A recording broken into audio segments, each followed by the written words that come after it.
What's going on, everybody? Good morning. Happy Tuesday. DK Show up on the air on your radio dials of 105.1 FM and 790 AM. Also available online at sports1051.com. You got your Google and Alexa home devices, smart speakers, and the video stream also up and rolling. Facebook, YouTube, Twitter. You got the app. Take it on the go.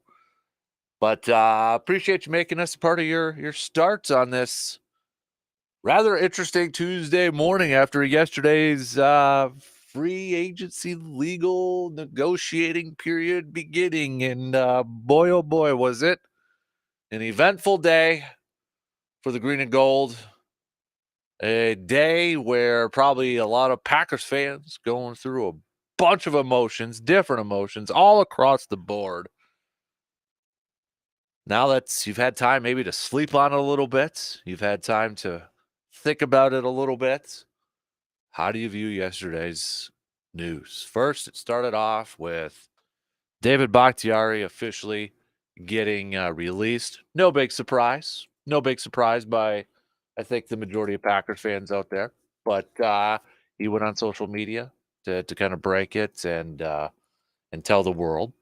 Shortly after that, Packers, it was reported that they had signed 2022 rushing champion, now former Las Vegas Raiders running back Josh Jacobs to a deal to which, it was a day that we went through a lot of emotions. So right away, I think you had a lot of Packers fans like, okay.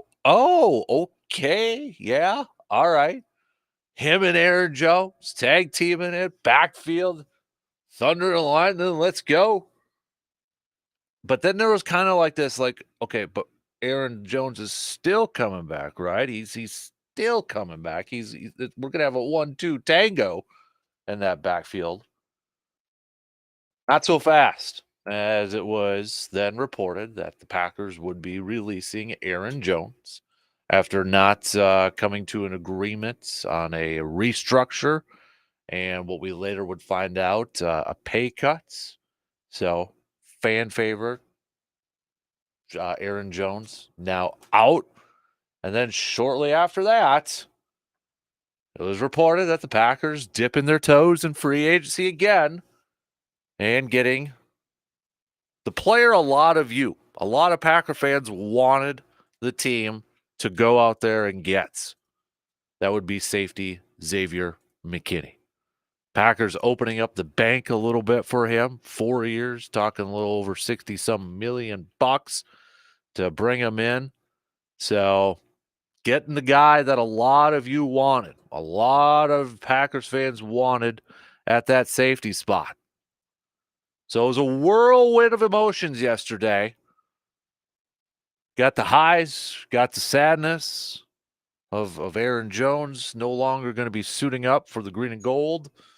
But then back to the high of bringing in Xavier McKinney that a lot of people are pretty pumped about. So now that you've had some time to kind of think about it a little bit, kind of process it, maybe let the emotions subside. What do you think of some of the moves?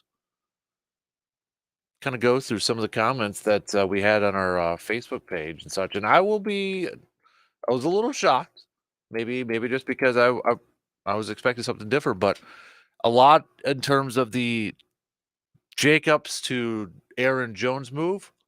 A lot of you, if not the majority, clear majority, wide majority, are okay with it. You're sad about Aaron Jones. You're sad to see him go.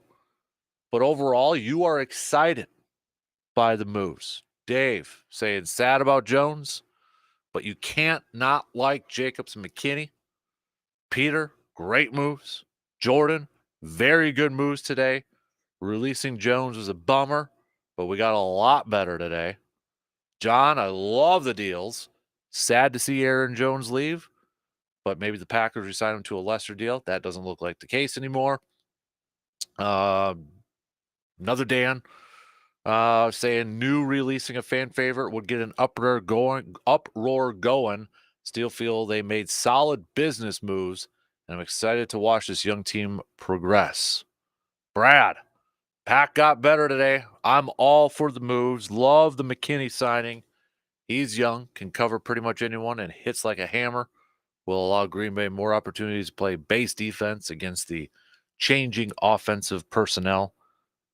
Stinks to see Jones go, but Jacobs is younger, potentially more talented, and the same price. Love 33's personality and leadership. He will be picked up quickly. Brett, I would type what I want to type, but I would be repeating everyone else. So what everyone else said. He likes him. See, Bob, I like them all. Makes me sick to lose 33, but he was due a lot of money. Going to be 30 years old. It was time. Better a year or two early than late. Jacobs is 26, just turned 26. Better value. Let's not forget Jones had been pretty dinged up. Luke, a lot of people aren't liking the Jacobs signing. Jacobs is damn near 4 years younger, considered a top 7 running back in the league. We all need to get past the fact of releasing a, quote, fan favorite. Also, Jacobs has played almost every game in his career. Jones is getting old and has been hurt of recent. I love Jones too and wish he would have retired a Packer, but we need to be realistic. I want this team to get better, not worse. The Pack got a lot better. So those are just a few of the comments we had in our Facebook group page. Common phrase being thrown in there. Got a lot better. Got better today. For those who didn't have a chance to chime in on our Facebook group page, what say you? Hit me up. All right, with a text on that Shoe Doctors bullpen line, 715-830-1912. Are you with the majority out there saying it was a good day? It was sad. I'll just kind of sum up what everybody's kind of seems like they're feeling right now. You're sad to see Aaron Jones move on, getting released.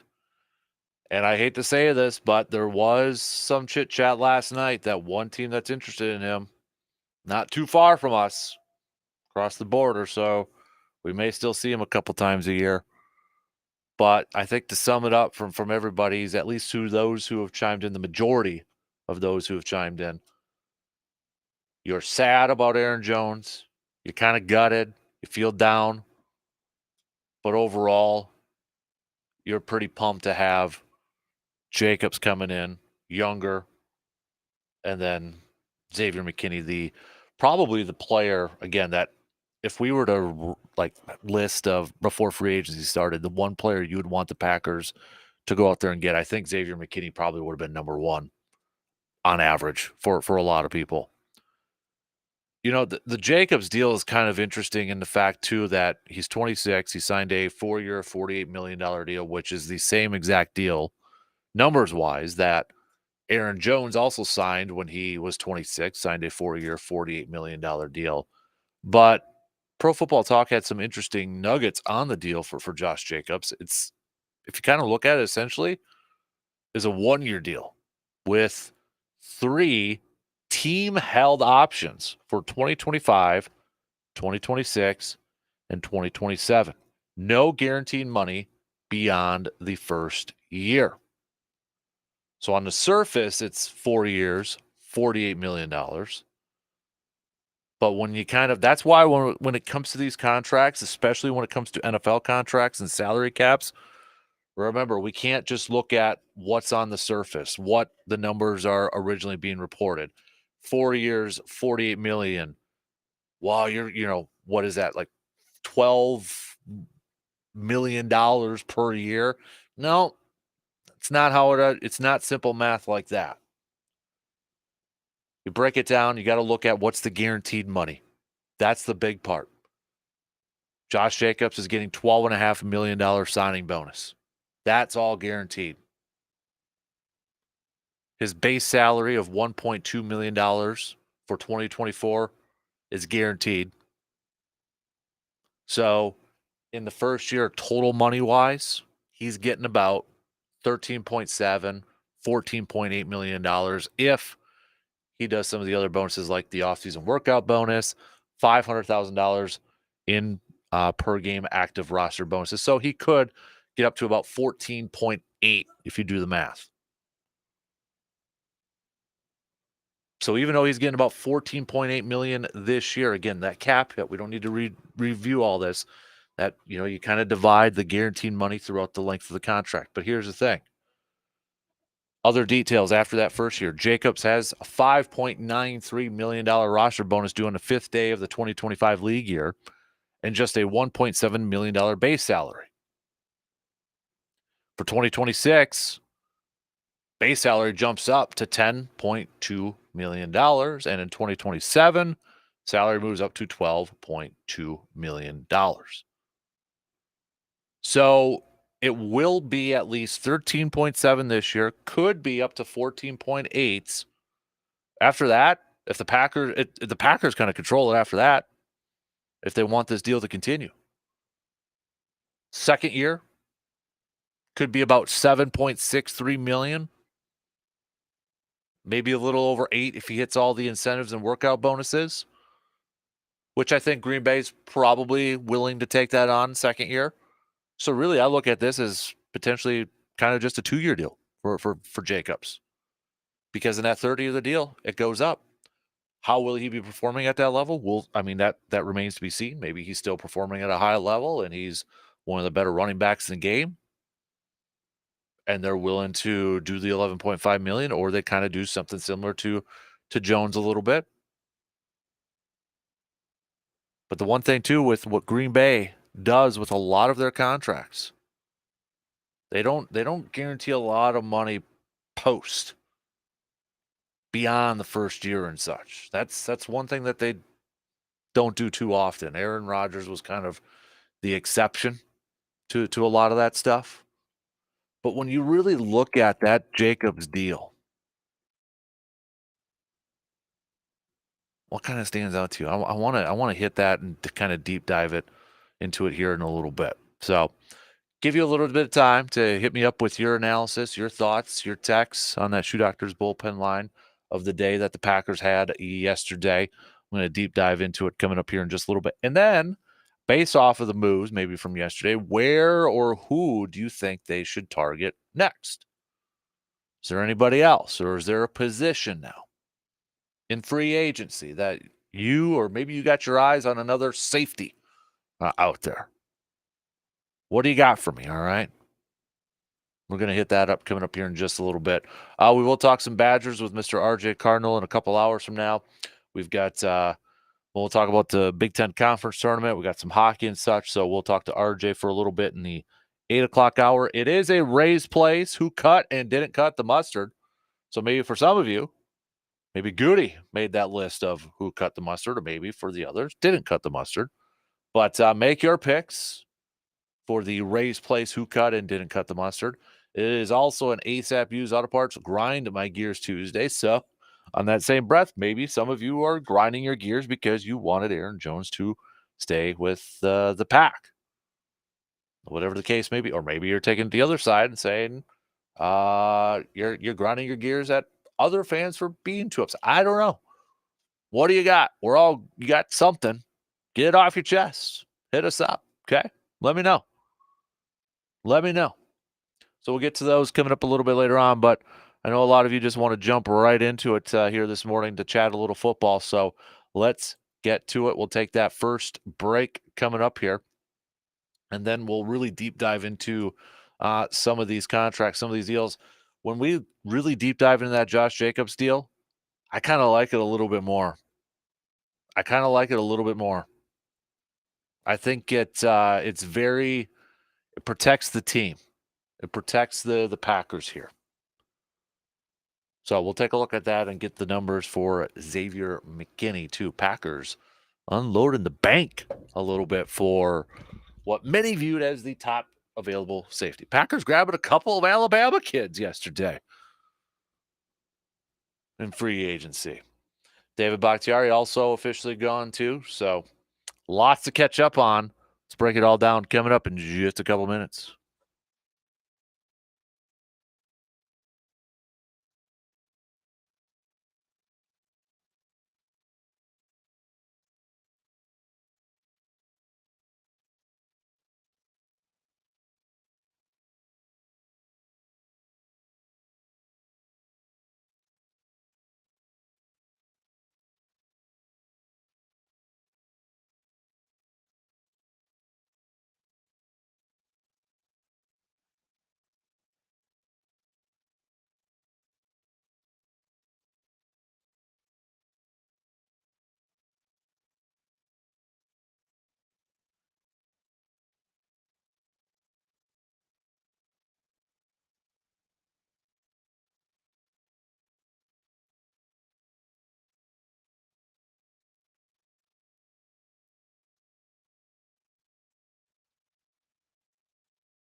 Our good buddy Tom from across the pond, our resident Detroit Lions fan, chiming in on the YouTube stream. What up, Tom? Good to hear from you. He said on our video stream, hated the McKinney signing as a Lions fan. Think we'll look back at that at the end of the season as a top 3 free agent signing. So there you got it from a perspective from a Lions fan, hating to see McKinney coming over to the Pack there. So yesterday was obviously, I think, a day that we're not used to as Packers fans. I mean, I know when they signed Preston, Zadarius, and Adrian and Billy, it all came on one day. But at that point in time, it was like, okay, that's not the norm. We're not used to that. And I'll be honest, like I wanted this team to go out there and make a move and grab one of those safeties, but I was still kind of like, okay, little apprehensive with it all. But what happened yesterday, I think, is something that Packers fans were not very used to, seeing a team be aggressive in free agency and spending some moolah out there. And that's exactly what this team did yesterday. Can we are we officially now uncomparing Goody to Ted Thompson, even though Goody says he's a Ted Thompson disciple? I mean, now you look at what Goody has done in some years where he's had some cash to spend in free agency, and Goody has gone out there and spent some cash in free agency. So, I mean, I almost feel like he's the combo. He's the middle between a Ted and a Ron Wolf. And I know he started off his career very, very young as a scout and such with Ron Wolf, but it just seems like he's got a little bit of each in there. But can we officially now say he's like not just another Ted Thompson now that we've had a couple years of him throwing out some dough for the Pack? But let's start off with Xavier McKinney here. I know he was the last signing yesterday, but he was probably the guy that the majority of Packers fans would probably put at number 1 on their wish list of who they wanted. And this one surprised me yesterday because I was surprised in the fact that they actually flipping did it. That they actually went out there and gave this man a 4-year, $68 million deal. It makes him the 3rd highest paid safety in the NFL in terms of average annual value at $17 million per year. I banged the table the other day. Say, go get at least one of these top 5, 6, whatever safeties out there. If there was a year to go get something and spend a little bit, it was this year. And lo and behold, Goody freaking did it. He did it.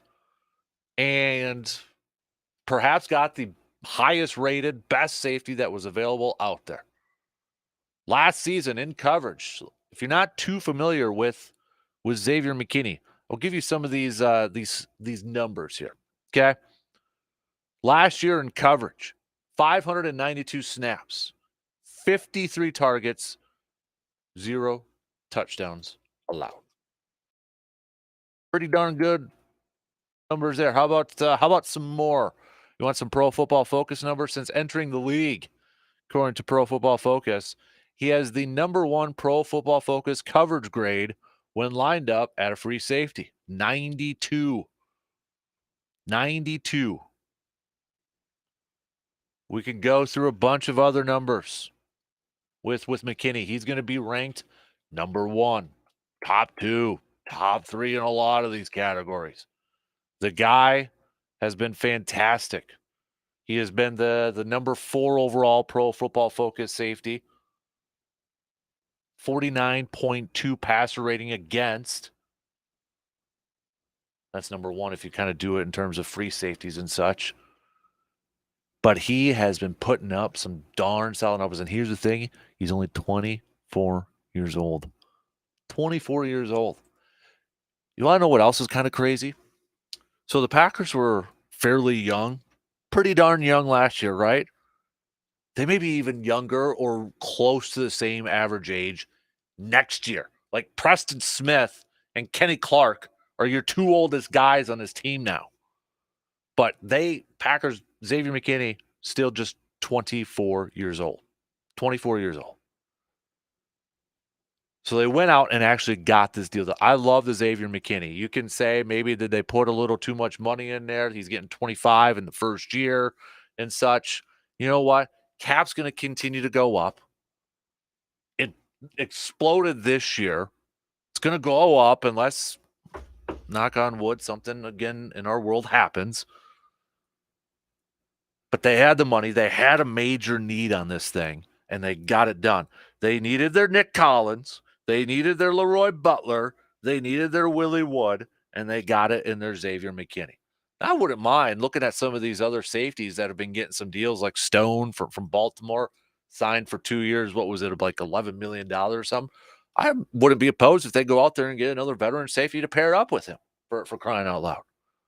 Why not? Double up, double dip. Go ahead and do that. But when I look at, like, Darnell Savage agreed to a 3-year deal with Jacksonville yesterday. Guy got paid too. Darnell Savage got a nice payday. I'd take Xavier McKinney. I think this is going to fit this defense so much better. Got a connection with the pass game defense or pass game coordinator on the defensive side with the Packers. Derek Ansley, who coached him at Alabama. Got that instant connection, got that familiarity there. Big home run signing yesterday. Was it a lot? Was it a big chunk of change? Absolutely. But you want to make sure you come away with your guy, your dude. Got to pay a little bit. And Green Bay did that. For how many years? How many seasons have we just wanted Ted to maybe spend some money? And once in a while, he'd bring in a Woodson and, Julius Peppers or whatever have you. It's kind of veterans at that point.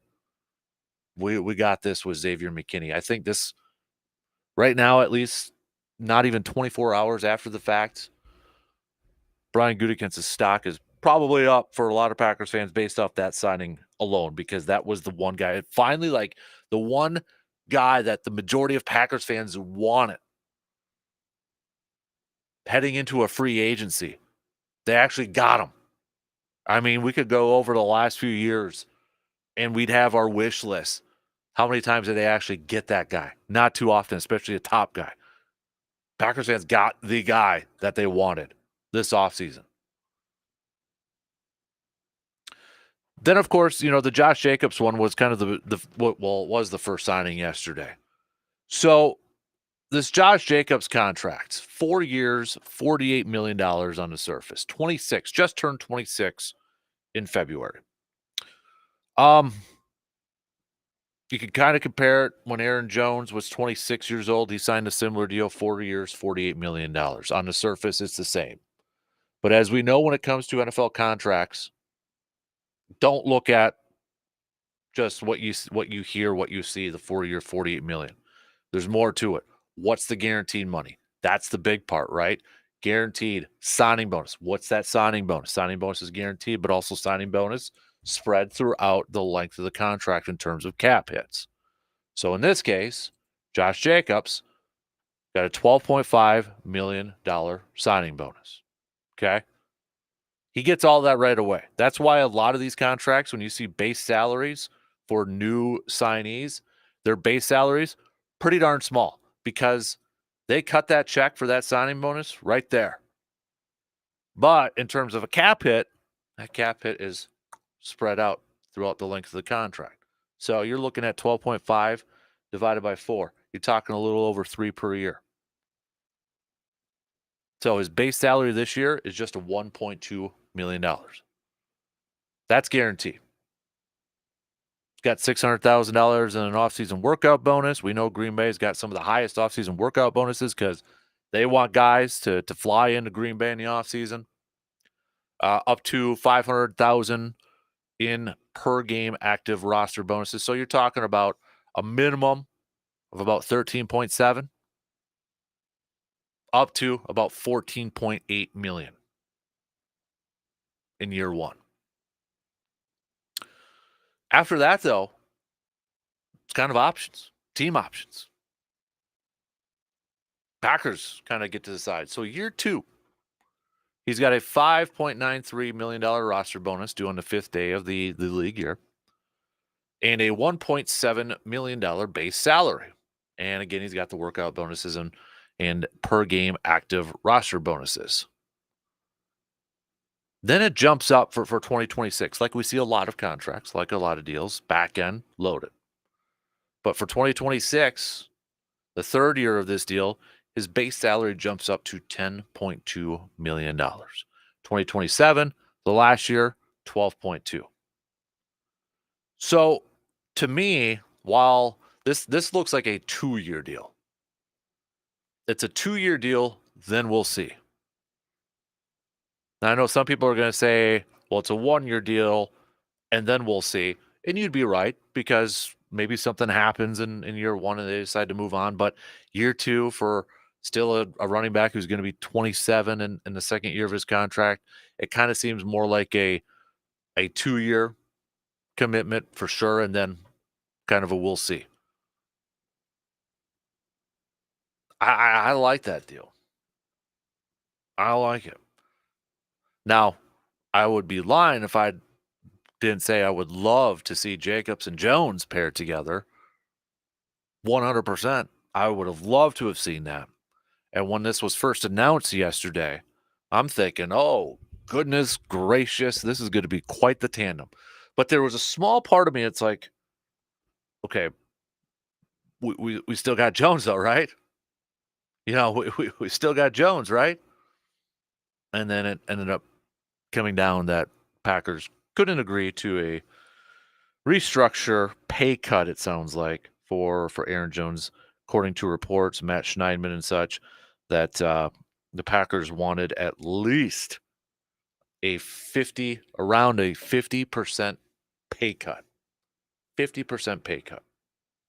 Which Aaron Jones was on the books. It was going to be about a $17 million cap hit, $17.5 million cap hit. But in terms of real money, he was going to get $12 million in the final year of his deal. And the Packers essentially wanted to cut that down to 6. So instead, the Packers essentially decided to pay Jacobs similar amount of cash for year 1 than what they were willing to do with Aaron Jones in the final year of his contract. I mean, I'm not gonna lie to you. I was gutted. I was sad. I was disappointed to see that Aaron Jones's career in Green Bay was done. Then for like a split second, I was like, okay, holding out a little bit of hope that maybe he could come back. Maybe it was one of those where, all right, Green Bay lets him go out there, see if he can find a deal, come back to Green Bay, see if Green Bay will match it or not. But it's done. I mean, you can see the comments and release the statements from Goody and LaFleur. I mean, it sure seems like this chapter's over with. So I'm not gonna lie, I was sad. I was disappointed to not see Aaron Jones have an opportunity to share the backfield with a guy like Jacobs, because I think those two really could have benefited each other in terms of sharing the load and sharing some of the carries. Because let's face it, the one thing with Jacobs, he is 26 years old, but he's had a lot of snaps, right? He's played, and that's the one positive thing in this too. Guys played double-digit games every single year he's been in the league. So, knock on wood, he will continue to remain fairly healthy. But it probably would have been beneficial for both, especially Jones at his age, getting up there, to maybe split some of the carries there. We're not going to be able to see that. And I think the biggest thing now with losing Jones, the biggest thing now with losing that guy, that player, other guys on this team have to step it up in the leadership role. Aaron Jones, and it wasn't just last year, but last year you really maybe started to notice it for some. But in the last couple of years, Aaron Jones, what he provides in leadership, that is going to be almost impossible to replicate, because I really feel that was just the natural thing about Aaron Jones with his leadership. It really stood out to me 2 years ago.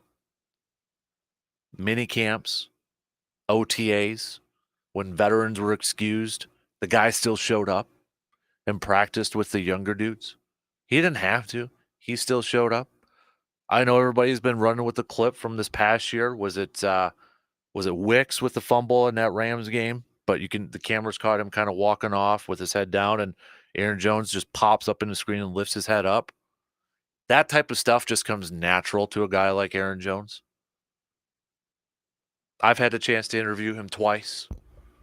Everything you hear, everything you read or see about him, I've experienced that just talking to him. He answers every single question. Yes, sir. No, sir. Yes, ma'am. No, ma'am. We know his military background. But that, to me, is going to be one of the biggest things that is going to be missing from this team is just that natural leadership from Aaron Jones. That dude, he was the heart and soul of this team. You've heard Love say that. You've heard other players say that. You've had rookies last year like Jaden Reed and such talk about how much they looked up to Aaron Jones, how they didn't want to disappoint him. These were rookies coming in. Just the impact that Aaron Jones had on those young guys. He's a talented as all get out running back still, I believe. We saw it at the end of last year. He was a main reason why this team made that run to the postseason and got into the postseason. But if there was one thing that I'm a little bit worried about with not having Aaron Jones on this team is just that natural leadership. And that puts the pressure on other guys. That's got to be Jordan Love. Maybe a Kenny Clark. Rashawn Gary. Jair. Those guys. Maybe it's one of the new guys of Xavier or Jacobs. But it's going to be darn near impossible to replace that type of leadership that you got from Aaron Jones. And you want to talk about a guy, too, even like the small things that we may not notice or a lot of people may not notice. For a guy of his stature, the little things, like when I was at camp last year, guy was still riding the bikes. How many times, how many veterans of the stature of an Aaron Jones will still go ride the bikes with the kiddos? Not many. I'll tell you that. If you've never been to training camp and you've never experienced that or seen that, I'll tell you right now, not a lot of veterans do that.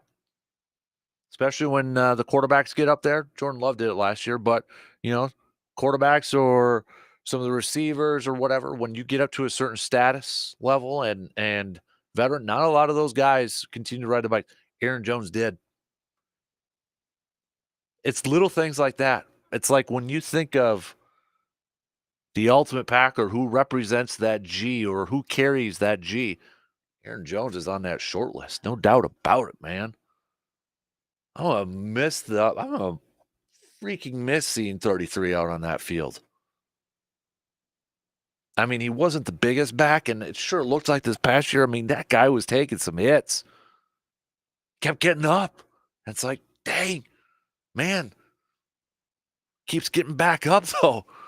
So, it's going to stink. It sucks from a business standpoint. I get it. I understand it. And that's where I don't, when it comes to like Goody and such, you can't make decisions with your heart. As a general manager whose full job is to put the best team out on the field as he believes fit, he's got to take the emotions out of it.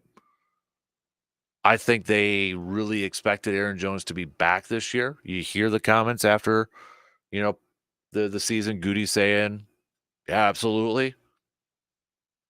Again, it's another example of don't believe everything you hear. A lot of things can change in an instant. But that's where I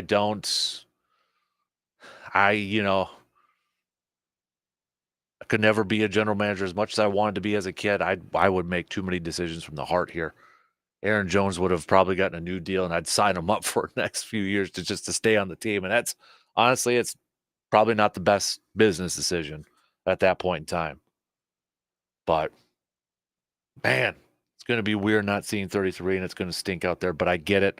I understand it from a business side, from building a team. The thing is now, though, too, it's like running back is still a need for Green Bay, in my opinion. I think now you've got to get maybe in the draft your next Aaron Jones, that scat back, that quick, speedy guy, that change of pace back.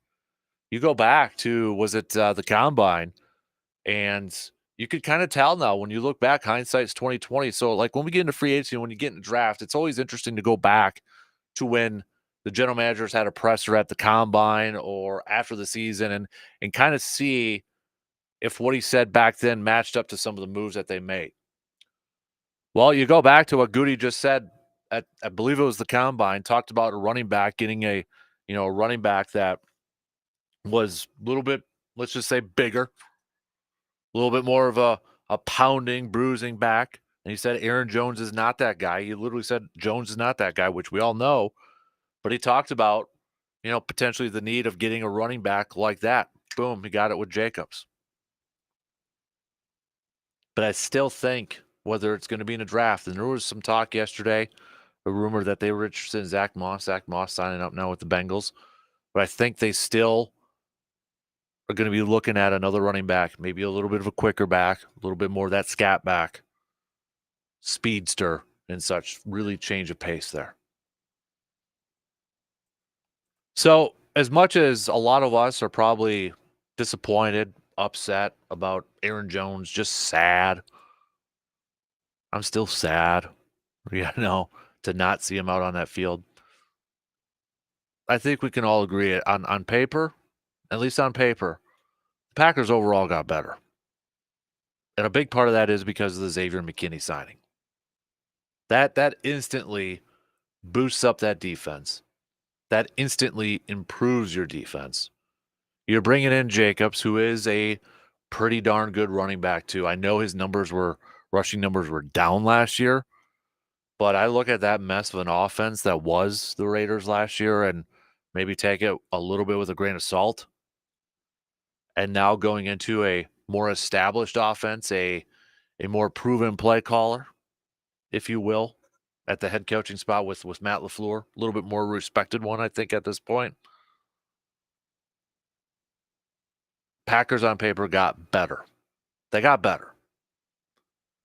And I'll be curious to see now where their focus kind of goes to now, or they got maybe their top high priced big name guys. Where do they go now? Do they try to plug in some more holes here? Do they look at an offensive lineman? John Runyon Jr., for crying out loud, got $30 million for 3 years from the Giants. This was a guy, no offense, but this was a guy that was losing snaps at the end of the year. I mean, for crying out loud, that good for him. Good for him. Making bank there. Now, I know another safety that we'll see if I think he didn't sign anywhere. Let me just double check, but it was in the early goings yesterday. Rashawn Jenkins, safety, former Jaguars captain for the Jaguars too. Let me just double check because he was or is, yeah, he's still a free agent, it looks like. But he lined up visits with the Seahawks, 49ers, and the Packers are the third team on that list. So maybe that would be another guy, kind of a cheaper veteran to look at, boosting up that depth in that safety position. All right, let's take a quick break. We'll finish up the first hour. We'll get to some of your texts, some of your messages coming up in just a few minutes.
Catching up on a couple of messages here. We've got James. I can't say that word, but let's just say let's go. Big free agency equals Super Bowl. It's part of their formula. I see the safety signing as equivalent to White or Woodson. Wow, that's really high praise. Sivan Good is different. I've been enjoying his work. He makes the tough decisions that benefit the team. Rodgers, now Jones. He is proving he isn't overpaying for someone who had hit their peak already. McKinney on day one, fixing the biggest need with the best available. Love this move. Jacobs might not be Jones, but he's 26 and darn good. We're better today than yesterday. Surveyor a little bit earlier. DK, you know what grinds my gears? Aaron Jones being released. I'm not even mad, just really sad right now. I understand that Josh Jacobs is an upgrade, but come on, man. This dude was the heart and soul of the team. This man loves Green Bay, and Green Bay loves him. I wish there was a way to be able to keep him, but I understand the money was way off. The man will always be one of my all-time favorite players, future Packers Hall of Famer, and will always be my 33. Thank you, Aaron, for everything, and hope you are able to retire a Packer. Love the moves that they made, especially McKinney. Now I want them to go after an O lineman like Jonah Williams or Kevin Zeit. We've got Big Worm after day one. These are the top free agents. Who you looking at, Dan? Although this list is wrong.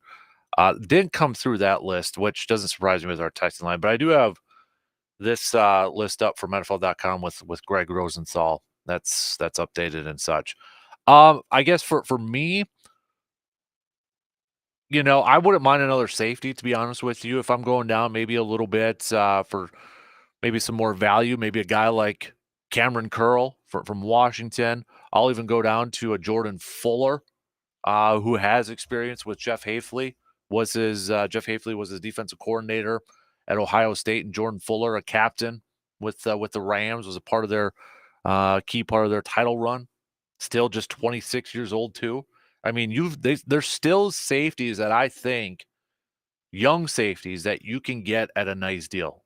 I mean, if we're factoring in some of our current guys, I still want Keyshawn Nixon back. I'd throw him on there too. So, um, maybe looking at an offensive lineman potentially out there. Although I think Green Bay might kind of utilize the draft in that part. Do you go corner? I mean, yeah, I'm looking at some of the corners out there that are available on this free agent market. I mean, you got Fuller from Washington. How much would he cost out there? Because I still think they need a corner. I still want them to get a veteran linebacker to be that Sam linebacker, even if it's just for a 1 year deal, and then you get a guy maybe day 2, early day 3 in the draft. Maybe like a Dodson from Buffalo if he's up there. I know Bobby Wagner's a guy that's going to get a lot of talk. Would he be willing to come over on a 1 year deal? Guy had 180 plus tackles last year, but he's maybe more of a middle linebacker instead of a Sam. Maybe a Willie Gay Jr. He was part of the Chiefs defensive attack, but he was more of a weak side. Could he transition over to the strong side linebacker? So, Devin White's on there. He's still 26. What version of Devin White are you going to get? That's probably the big question mark out there. So I'm looking at maybe a guy, a linebacker that you can bring in on a 1 year deal, just to kind of have that stopgate for a year, part-time player, and then still draft one. That type of player, maybe a Levante David. I know he's 34 years old. Would he be willing to come over? So linebacker on a 1 year deal. Still some young safeties out there that I wouldn't mind pairing up with Xavier McKinney. That's kind of where I'm looking at right now. Those would probably be my top two. I wouldn't be opposed to finding another guard, maybe for some depth purposes out there too. Because I think the Packers have to ask the question, is Sean Ryan right now ready to be a day one starter and a long-term starter for this ball club? All right. We'll get back to some more of your comments. First up, we got Morgan. Good morning. Away from the turf talk for a second. You going to get out and hit some holes today? Probably not. No? No. Did too soon? Like, are you once you start golfing, you have to stay in for the season because you don't want it to get taken away from you? No, not really. It's just too busy. But Otherwise, I otherwise, would. Yeah. Yeah. some Absolutely. Yep. obviously yesterday and today, people getting out for a Mm-hmm. little bit of golf time. Yep. Last time we were talking, I was told to follow up with you Oh, on this crap. question. You don't remember, do you? I remember saying it, but I don't remember the question. Well, I think a lot of people can relate to that. So we were talking about the most controversial opinion you have about something mundane. So something you're going to plant your flag in on the fight me table, even if there's like no huge consequences. Couple of examples where I don't love natural light, but I love being outside. Like I'll be outside all day long, but Can I say like something I dimmer used to, lights. but I've grown in maturity with it? All right, hit me. I used to hate water Like as a as a substance? beverage. Yeah. Oh, or to drink. You To never. drink, I hated it, Okay. and I And would now? never drink it. Are I'm you like, one of well, those people that like shoves electrolytes and all the sprays and squirts and No. just now you drink water? Mm-hmm. What was wrong with it before? Didn't have any flavor. It's water. But It it didn't have tastes any like flavor. water. It wasn't Mountain Dew. It Ah, wasn't all that stuff. because you're coming from soda. That's the problem. Which, by the way, pop or soda? Soda. Soda? You know how to pop? You don't say pop? It's not pop. It's soda. Okay. Yeah. If you say so. Maybe that's where I'll plant my flag in. I guess you could. It's soda. It's not pop. Well, and people always say bubbler or water fountain. Who calls it a bubbler? Nobody calls it a bubbler. No, I think so too. That's one of those things that we can agree on. It's water fountain. Yeah. Pop and soda, I don't have strong feelings about. Don't No. care either way. Could be like the Seinfeld one where they're talking about the water cooler show, and George is like, it should be the coffee machine show. Yeah. Yeah, because nobody calls it the water cooler. So okay, so you're planting your flag in the water. Anything else that you have a controversial or strong opinion about that's pretty mundane otherwise? I think I'm a pretty easygoing guy. Ha! Lie of the century. We'll say this though. Okay. As a kid, I used to eat my steaks well done, and I've grown out of that too. So don't tell me you added ketchup. no, we can't be no, friends. No, okay. No. We need maybe pink in the middle, but red if we can. Yeah. And going rare all the time on those. Yeah. Okay, so then answer me this. What's one word that you would never use to describe yourself? One word that I would never use to describe myself? Yeah, we're going to go both ways. A word you would use all the time. I would not describe myself as patient. No? No. You're not a patient guy, I'm not a patient person. Does that include like waiting in line or just life in general? Just life. Not a patient guy? Which, I mean, you would have to be to go hunting, but I really get impatient. I was going to say between fishing and fishing and hunting and golf, you're going to pick 3 of the biggest time and patience testers that there are. And then is that why you're just so grumbly all the time? Because you're constantly impatient? Yeah, my mind's going 100 seconds or 100 miles an hour. So then what's a word that you would use to describe yourself? They say, yeah, that's pretty much me on any given day. Testy. Yeah? I don't know. See, it's not just me calling you out. You own it. I know. You're kind of like a porcupine. You're cute. You're kind of cute, but your quills say stay away. Stay away. It's like the cactus mentality. Mm-hmm. Uh-huh. Yeah, I like that. See, you can survive in harsh terrain. Marks. Yeah. I'm here to help.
Second hour on this Tuesday morning. It is a Rays Place Who Cut and Didn't Cut the Mustard Tuesday morning. Also an ASAP Used Auto Parts Grind My Gears Tuesday. So we are looking for your Who Cut and Didn't Cut the Mustard. Who did and didn't cut the mustard, brought to you by Rays Place. Hit me up with your texts at 715-830-1912. Also, you've got what's grinding your gears. We went through surveyors a little bit earlier, but what's grinding your gears brought to you by ASAP Used Auto Parts. So let us know via the Shoe Doctor's bullpen line with a quick text, 715-830-1912. We'll get to some of your picks coming up here in just a little bit, catching up on some of the texts out there. We got Plain T. Good morning, DK. During your last break, switch it over quick to the guys across the river, and they are all giddy with joy and expectation that they're going to land Aaron Jones. Man, well, I absolutely hate to see that. I would too. We got another texter here saying, is this Jake? I just love how much flexibility they've gained in the draft with these signings. Filled two big holes they would have used on day 1 and 2 most likely. I would agree with that. That's a good point. That's a good point. It feels like for a long time when we got to the draft, Packers were also, trying to draft for need. And you hear teams all the time say, we don't draft for need. And a lot of times that's just bogus. But to get to a point where you're drafting to improve your depth, I think is what the ultimate goal for a lot of general managers should be. And I think Green Bay helped themselves out yesterday with a couple of those picks. They filled a big hole at safety. Do they still need another safety? They absolutely still need another safety. Do they still need another running back? Yes. But is it all of a sudden, do they have to maybe force themselves to use a high pick on one of those? Maybe you can wait an extra round or such, or maybe you're not reaching, because I feel like a lot of picks in the first round from Green Bay over the years, maybe they were a little bit of a reach because it was such a big need. I'll throw out a Nick Perry, for example. You're converting him from a defensive end to an outside linebacker because you needed an outside linebacker. Now, I don't know if that was the ultimate cause for them maybe potentially reaching on him or such, but like Demarius Randall, who was a safety, but then you really needed a corner, and you thought you could convert him to corner and such. I mean, there was just some of those first round picks. It's like, were they a little bit of a reach because it was such a big need? And that's where that's why I think we all want to see our teams, or at least for the Packers in this sense, to be active in free agency when they can be active in free agency, when they've got some cash to spend, because you're filling some holes and then you create some depth. You add to your depth via the draft. And I think Green Bay helped themselves out yesterday with the day they had, bringing in Xavier McKinney. You bring in Jacobs, but you lose Aaron Jones. You're still probably going to get a running back. But the thing is now, you got Jacobs for at least a couple of years. Do you maybe have to go get a running back, early day 2 in the second round? Or can you wait a little bit? Do you kind of go to the next group? Like, okay, we got Jacobs here for a couple of years, at least a couple of years. Does that need kind of, go down in the priority list just a little bit? Does it help out a little bit that way? I mean, I think we saw last year how important a running game is for this offense when Aaron Jones finally got back at the end of the year for the last few weeks of the season. And we saw that offense, kind of kick it into gear, get back on track, and be a consistent unit. We saw how important it is to have a running game with this style of offense. So they're not done adding running backs. Whether they add another veteran, I don't know if they'll bring back A.J. Dillon since he's another bruiser back. I think they need another different style, similar to an Aaron Jones or maybe a speedster guy, whether that's going to be via free agency or more likely probably in the draft. Probably going to come in the draft. But I would agree. I think they're in a solid position I think Green Bay's in a solid position right now to add some nice depth pieces in the draft. And that flex, I like the word flexibility. It gives them a little bit more flexibility. Do they go offensive line? Do they go another safety? Do they go corner? And that's what's kind of going to make this this draft kind of interesting, kind of interesting to see where they go in that first round. So I have no idea. I have no idea where they could go at this point in time. But honestly, I'm kind of pleasantly surprised to see a wide majority, wider than I thought. I thought maybe it would be. I don't know. Is this a good comparison with Aaron Jones? Was it like when the Bucks traded Drew Holiday for Damian Lillard? Was it a little bit like that? I mean, I was trying to think of a comparison, and that was kind of the comparison that came to mind. Maybe it's not the greatest one, but you're sad to see Drew Holiday go. He was such an integral part to the championship team from a few years ago. You loved his style. You loved how he went about his business. Was great off the court. Heavily involved in the community. But you got it. You understood, like, okay, you bring in a guy like Damian Lillard. I mean, come on now.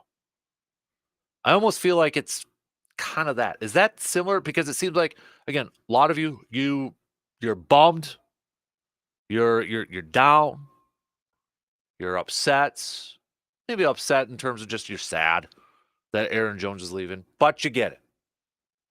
You're getting Jacobs to come in here. Younger running back. Maybe has a little bit more left in the tank. A little bit more of a bruiser back.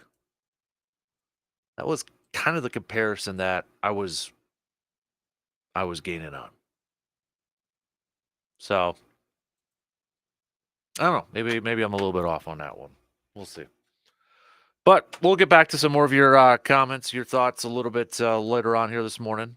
You can always hit us up anytime on that Shoe Doctors bullpen line or on Twitter, Facebook, and the video stream here. Reminder, we'll talk some Badgers with Mr. RJ Cardinal coming up in the 8:20 hour, or around 8:20, so a little over an hour from now. We'll switch gears here and talk some Badger hoops, Big Ten Conference Tournament. We got hockey and such going on too, so we'll catch up with RJ with that. Bucks are also back in action tonight as they take on the Sacramento Kings, the final game of this West Coast trip before they return home for a game Thursday against Philadelphia. It's going to be another late one. Tip time is going to be a little after 9 p.m. tonight, and you can catch that on 105.1 FM and 790 AM. Also, I mean, we've been talking some college hoops and getting ready for the brackets coming up here. UW Milwaukee, they're making some noise right now. They're making some noise. They're one win away from getting the tournament. Now it's going to be tough. So they defeated Northern Kentucky yesterday, 82-75, and they got number 1 Oakland tonight at 6 p.m. for the Horizon League Championship. Can Milwaukee get it done and clinch a spot in the tournament? Milwaukee was the 6th seed heading into this thing, and boy, they pull off the upset tonight. We could have another Wisconsin team in the tournament. So we do have that game going on tonight too. Kind of pay attention to that a little bit. Right? Okay, so we got that. So we got a couple hoops games. We got a couple Milwaukee games coming at you for tonight. Plain T, to answer your question. Let me see if I can find that for you. So, okay, so we got over the cap. I'm going to use it. So Plain T asked, how much cap space do we have available right now? So over the cap has the Josh Jacobs deal on there, but it doesn't look like they have Xavier McKinney's on there. So this isn't going to be accurate. But with the Josh Jacobs deal, they've got Packers with a cap space at about 33 point, if I'm going to round up, $33.7 million. So that's over the cap. But we know that's not accurate because it doesn't look like they've got Xavier McKinney's numbers on there. I saw a couple other. Let me bring it up here for you. Asking me questions on the fly here, Plain T. Saw some other numbers being floated potentially out there too. That's the thing too, is like we don't know the full contract details with Xavier McKinney, so it's not going to be accurate, but it's probably maybe 15, 16, 17, 18, 19 million dollars in cap space. And that's probably factoring in some that you need left over for your free or for your draft class. So if you factor in the draft class, you're gonna need some money over there. Maybe I saw some numbers kind of being floated out there, potentially around 16, 17 million dollars available. And remember the Campbell one too, with Devondre Campbell's cap number, that doesn't come off until June 1st because it's a post June 1st designation. So like right now, they got to carry his cap, they got to carry his contract up until June 1st. And then they create about $10 million available in cap space for this year. That's why I think the timing of that is interesting in correlation to Jordan Love's potential extension. Jordan Love can't have an extension until May. So you're going to open up about $10 million available in cap space in June. Kind of matches up nicely for when you're going to probably do a Jordan Love extension. So, yeah, probably about 16, 17 million dollars if we factor in some of the, and that's without maybe doing some other restructures and I don't, they could probably do a little bit with Kenny Clark on it. I mean, you look at this list right now, these are your highest cap numbers. I'll take Devondre off this because we know he's going to be gone, but right now, according to Over the Cap, Devondre has the fourth highest cap hit on this Packers team. Kenny Clark's at number 1, 27.5. Jair's number 2, about 23.9, $24 million. Then it's Elton Jenkins at 14.4. And as I mentioned, Devondre. But then it's Preston Smith at 14. And then Jordan Love at 12.8. Rashawn Gary, then Josh Jacobs, who's got a cap hit of just 5.3 this year. Then it drops down to Lucas Van Ness at about 3.9, 3.96. Packers are getting healthier in their cap situation. There's no doubt about it. Not to look too far ahead, but 2025. Here's the interesting thing too with Kenny Clark. 2025, if you look at it, his cap number goes down to about 13.7 according to Over the Cap. So this year he's at 27.5, but then it goes down to a 13.7. That's interesting. I like that. Something to kind of pay attention to a little bit later on. So a couple more messages here. Let's go to the Facebook pages for some of your comments out there about the moves made yesterday. James, happy with McKinney, unsure of Jacobs, absolutely sad about Jones. That man is the heartbeat of the team, in my opinion. Jordan Love better be ready to lead. Patrick liked the addition of McKinney. Sad to see Jones go, but he was not really healthy. Jacobs is a beast, but they would have been a great 1-2 punch. Russ saying okay with DB getting released, upset about AJ. He really hit a stride at the end of the season. Unsure about Jacobs. Xavier is a good addition. More comments over there too, saying that extremely pumped up about Xavier McKinney.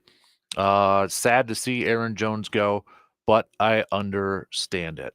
Kind of seems to be a common theme from a lot of Packer fans out there. Again, sad to see it, but you understand it when it comes to Aaron Jones. Sad to see, but you understand it. That's why I keep going back to that comparison about, is it like Drew Holiday and Damian Lillard for the Bucks? All right, let's take a quick break. We'll have some more football talk coming up here in just a little bit with Joey D. He's up after these quick words.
Get ready to save half with half-off deals. A great way for you to get goods and services that you will love, and you don't have to pay full price. Start saving this Friday, March 15th, with Boychuk Stockyard and Golf Day.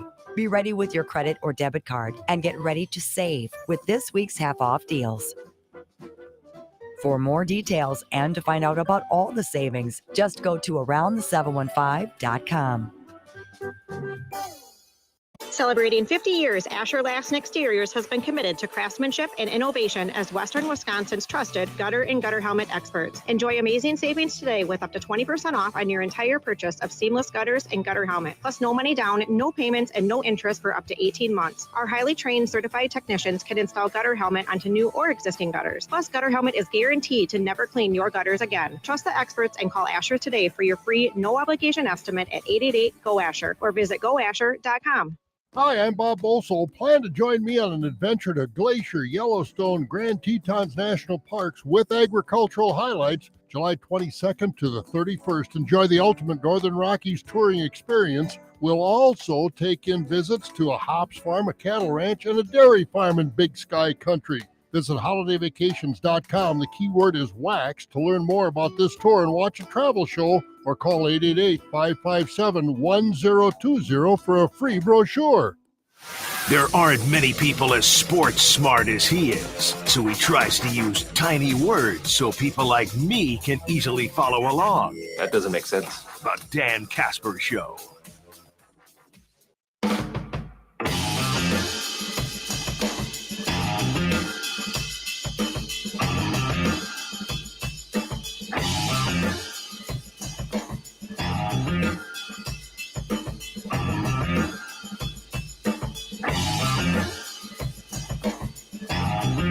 The fourth movie up for the Spring Kids movies presented by Micon Cinemas. Backyard Dreams partnering up with them for this, but the fourth movie coming up this weekend, Bingo, March 16th through the 17th, 11 a.m. showtimes, $3 in admission, just $2 popcorns, $2 sodas. These movies are played at the Micon Cinemas location at the Oakwood Mall. Portions of proceeds going to help Backyard Dreams. So big thanks to Micon Cinemas for doing this. And if you're an organization too that maybe you're looking to help spread the word about your organization or hand out some info, reach out to Micon Cinemas too, because they'll set up some tables for you and such for these Spring Kids movies to help pass out some of that information and such. But put this on the calendar next week. We've got Field of Dreams right before opening day, and then we end this month right before the Final Four with the OG Space Jam with Michael Jordan. So again, Bingo's this weekend,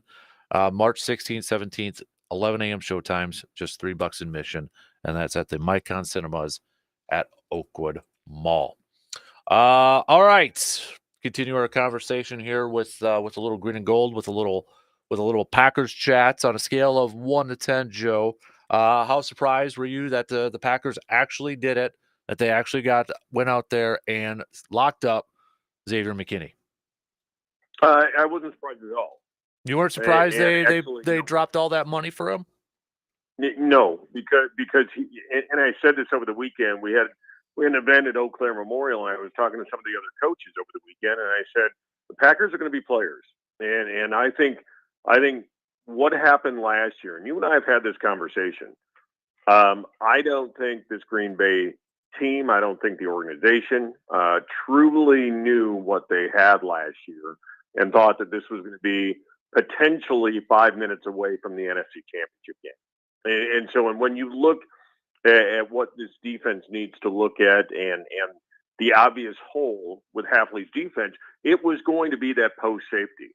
And so you needed, if you're going to go to this defense, you don't commit to a defensive coordinator and his one position he needs is that safety position, and then not spend money on it. So you just don't do that. You don't say, we are going to go to this system and not provide the players to run the system. So no, not surprised at all. And listen, it's interesting because I think Packer fans can go back to Ted Thompson a lot and say, well, the Packers never make a splash in free agency. And I want to remind Packer fans that when Gutekunst has had available dollars, he has been active in free agency. And I go back to obviously the Smith brothers, Billy Turner and Adrian Amos, all being signed basically on the same day a few years back. So, yeah, it did not surprise me. The more surprising of the moves, I think, was the Josh Jacobs move. Now, when you break down the deal, and again, you and I talked a little bit yesterday, and the Aaron Jones news was a tough pill to swallow. He was going to take a $12 million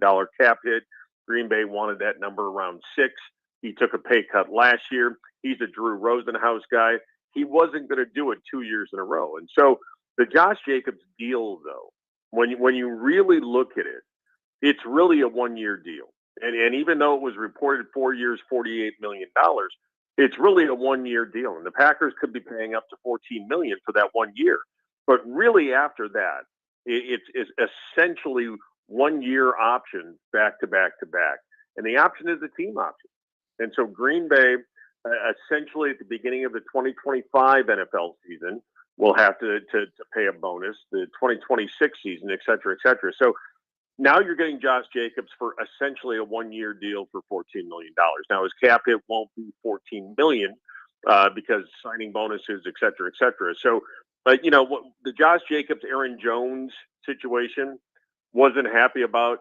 Just if you look at it in the two of them, but then when you add Xavier McKinney, yeah, this football team is much better than this morning than they were yesterday morning.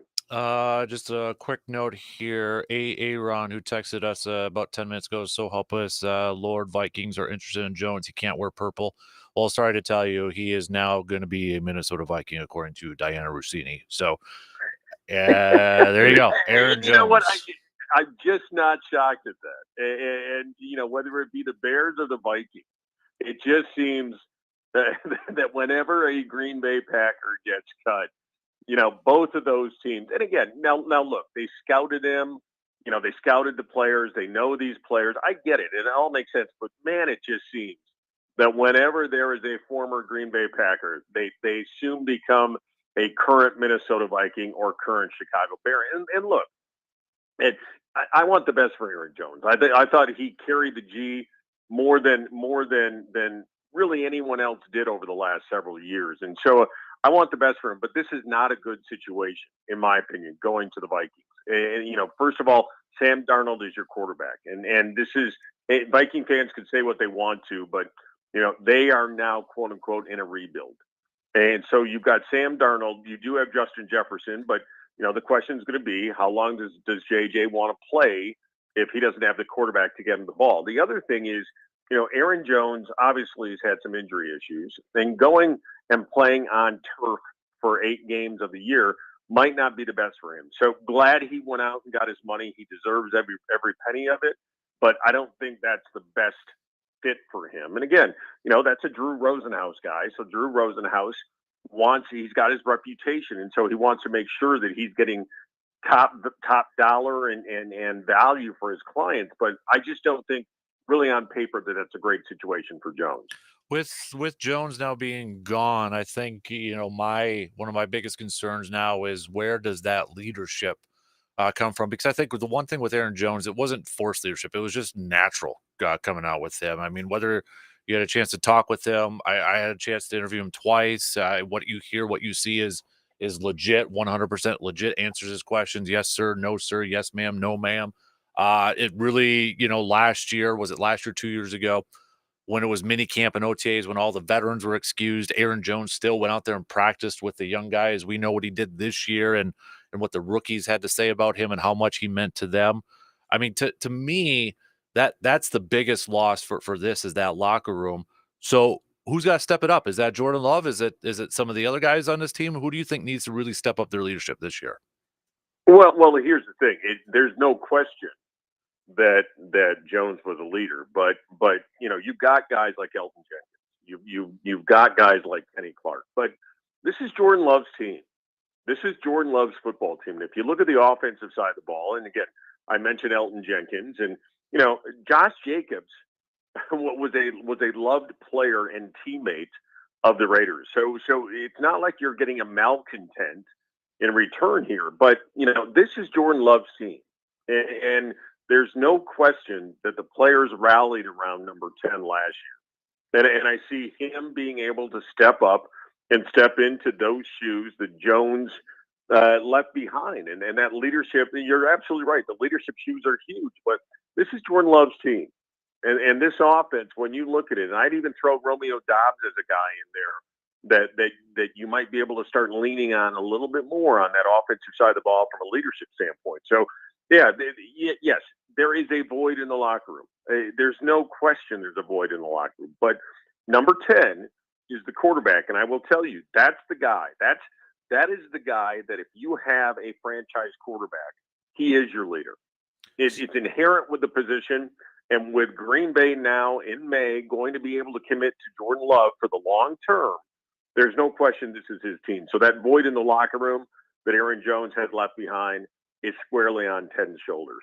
So now with, let's call it day 2 today, who's next, or what position would you like to see Green Bay kind of address, assuming let's say they got about 15, 16, 17 million dollars available in cap space, because we don't know Xavier's specifics, and we got to save, about 10, 11, 12, 13 for the rookie class and such. But where would you like to see Green Bay go now? I'd like to see linebacker. And a name out there that is still available, I believe, is Jerome Baker from the Dolphins. And of course, the Dolphins linebacker, very familiar with Anthony Campanile. And so, I think there could be a choice. Jerome Baker. You could see somebody like Quandre Diggs. I don't know if Green Bay is necessarily done rebuilding that safety position. He's a little bit older, but there's a guy that you could go after. Rayshon Jenkins. He's slated to visit the Green Bay Packers, formerly of Jacksonville. You have Jeremy Chin out there. Eric Kendricks, another name that if you wanted to do a Sam linebacker that you still need to fill. So there's still names out there for Green Bay to go after. And so it wouldn't surprise me at all if they are very active today. Now that the prices are going to settle in a little bit more, I see Green Bay probably making one more move. But I would say if I had to, linebacker would be the position that I'd be focused on the most at this point. And I don't think you're going to have to overpay for one of those guys. So again, the guy that stands out to me when I look at the best available is going to be Jerome Baker from the Dolphins. When you look at linebacker, and you mentioned a couple names there, how much do you want them to commit in free agency to a linebacker, knowing that we know defenses now kind of going to nickels and such, and maybe that Sam linebacker, that strong side linebacker, might play 25% of the snaps, if you will, considering the nickel corner might play 75.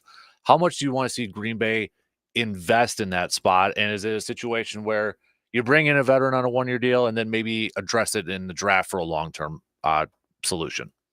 Yeah, and I don't think you draft that position high in the draft. I 100%, yes, you get the veteran that can play the position and you draft for the position, but you don't draft high. I just don't see Sam linebacker as, we're going to make that pick at 25. Mm-hmm. And so, I think now the strategy is, okay, let's go that lower level now. We've opened up the coffers and spent money on Josh Jacobs and McKinney. Now let's get the other pieces of the puzzle. And so, I don't see them overspending for that Sam linebacker position. And then I do see them addressing it probably in maybe that second pick in the second round, maybe the third round. I definitely don't see a Sam backer in that first round, because right now I think your Green Bay Packers are definitely looking at Quay Walker on that weak side and Isaiah McDuffie in the middle, who played for Hafley over in Boston College. And so, now the draft starts getting clear. And I think Green Bay, if they don't make another move running back wise, I think they do make a move in that second round, probably maybe third round, for that running back, because they still need now that second back to pair with Josh Jacobs, because that's how LaFleur wants it. So now the draft board starts getting a little bit clearer for the Green Bay Packers, and you can start looking at the mocks and who's going to be in certain places. But I see Green Bay making one more move. And you know what? It wouldn't surprise me at all, Captain, if they make a second move, and that is re-signing Keyshawn Nixon. And so the Packers have intimated that they're interested in re-signing him. Of course, if the market blows up, they're not going to go after him. But I think Green Bay signs one more free agent from another team, and I think they get Keyshawn Nixon done, gives them depth at the cornerback position that also fills that return game. With the cornerback position too, how big is that? And maybe it kind of relates to the next question I was going to ask too with the draft.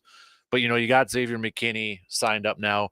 Where does that lower the priority list for you on a safety? Does it move up another corner? I mean, you talk about clarity with the draft boards and needs, but for us fans who love mock drafts now, to me it got a little bit more difficult trying to figure out that first pick for the Packers. How does anything change now in terms of priority, in your opinion, for what they should use that first round pick for? No, I not at all. I still see a secondary position being high up there, and I go back to the Ron Wolf philosophy. He looked at left tackles, he looked at quarterbacks, and he looked at cornerbacks. And so I still think that that's a priority. I still think offensive line is a priority, and obviously now I think that second running back becomes a priority. And so the board for me got a little bit clearer, but it didn't necessarily re-rank my priorities when I look at who Green Bay needs to look at from a positional standpoint. So I still think the secondary is a concern. And I think going back to Hafley's expertise, I think that he's going to want to have more guys in there that he can mix and match. And so I still see that being a priority. And again, offensive line, you just can never have too many. And you saw what obviously John Runyon Jr. got. And so the money exploded off the market for a couple of offensive linemen who I felt were overpaid. But again, every NFL team knows that that if you're going to win, you got to win in the trenches. And so, I was happy for John Runyon Jr. And so I think offensive line, I think that defensive back, those are probably your two top priorities. And then followed by, running back, getting that second back, and then filling depth positions at Sam backer, et cetera, et cetera. Guard or tackle, which one would you prefer? In the draft? Yeah. Early. You know what? I'm going to say this, and it's going to sound like I'm wishy-washy. I want a guy who's got positional flexibility, and that is the Green Bay Packer way. And the kid from Duke, Barton, I think he could play anywhere up and down that offensive line. And so, because right now you play your five best, and I know Zach Tom really played well at right tackle last year. I still question whether or not that's his best position. And so that's a big question mark for me, because if Zach Tom's best position is center, because remember now, Josh Myers, if I'm not mistaken, this is going to be his last year on his contract. Next year, he might be a free agent. And so, yeah, you can just never get – you can't have guys that can switch positions enough. You can't have enough of those. And so I'm going to say a guy that you can say, you know what, he was a left tackle or he was a right guard, but we can play him up and down the line. I would go with that first pick, though, being someone, in my opinion, who has at least played the tackle position and has the positional strength to play that. All right, last question for you before I let you go. Give me a bold prediction from now until next Tuesday when we catch up with you. What's a bold prediction in terms of free agency for the Pack? What's the next move they make? You know what? I'm gonna say it. They get the linebacker done, and I'm gonna go ahead and go with the Jerome Baker selection for Green Bay, and I'm gonna say that they get that done. And obviously comfortable with some of the guys on the coaching staff for Green Bay, but I think that's the guy Green Bay goes after, and then I think then the draft board really comes into clarity. But I think Jerome Baker is the guy. All right, Joe DeGuano, we appreciate the time as always. Happy free agency week, sir. Let's catch up again next week, and hopefully we got some more moves to talk about. You know what, man? It was you and I talked about it last week. Hopefully we had something to talk about today. We had something to talk about today. And one last thought, tip my hat to David Bakhtiari. That's a guy that honestly was headed for the gold jacket for the injury. He was the premium at his position. He was a Green Bay guy. Loved seeing him play, but there's just no question that injuries have robbed him of that opportunity at a gold jacket. You'll still see him in the Packer Hall of Fame, but I tip my hat, one of my favorite Packers of all time.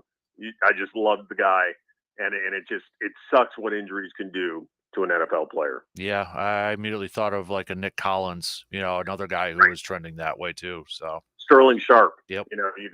You go down the list of those guys who were trending in that direction. And I know it's the nature of the beast and it is the game. But when you got a guy like that who's playing at the top of his game, and I had zero problem with what the Packers paid him, it's just a shame what happened. But I wish him the best of luck. I have a feeling he'll be wearing green this coming season somewhere out east. And I think we all know where that might be. Exactly. All right, dude. We appreciate it, man. Enjoy the rest of the week, and we'll catch up again next week, okay? All right, Captain. Take care, brother. You too. There you go. We got Joe DeGuano joining us here for a little bit this morning. We got to take a quick break. Before that, though, some details on the Aaron Jones contract. Tom Pelissero saying the Vikings signing Jones to a 1-year, $7 million deal. 1 year, $7 million deal.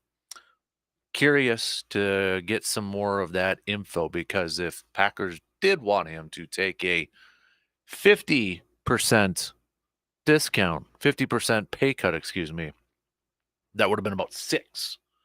You got a $7 million deal here. So, again, would like to know a little bit more of the details, guaranteed money, and all that stuff too. So let's take a quick break, and we'll finish up the second hour after this quick break.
Yeah, not a lot of good reaction right now from some of you hearing the news about Aaron Jones signing a deal with the Vikings, 1 year, $7 million, in case you're just joining us. It just being reported within the last 20 minutes or so.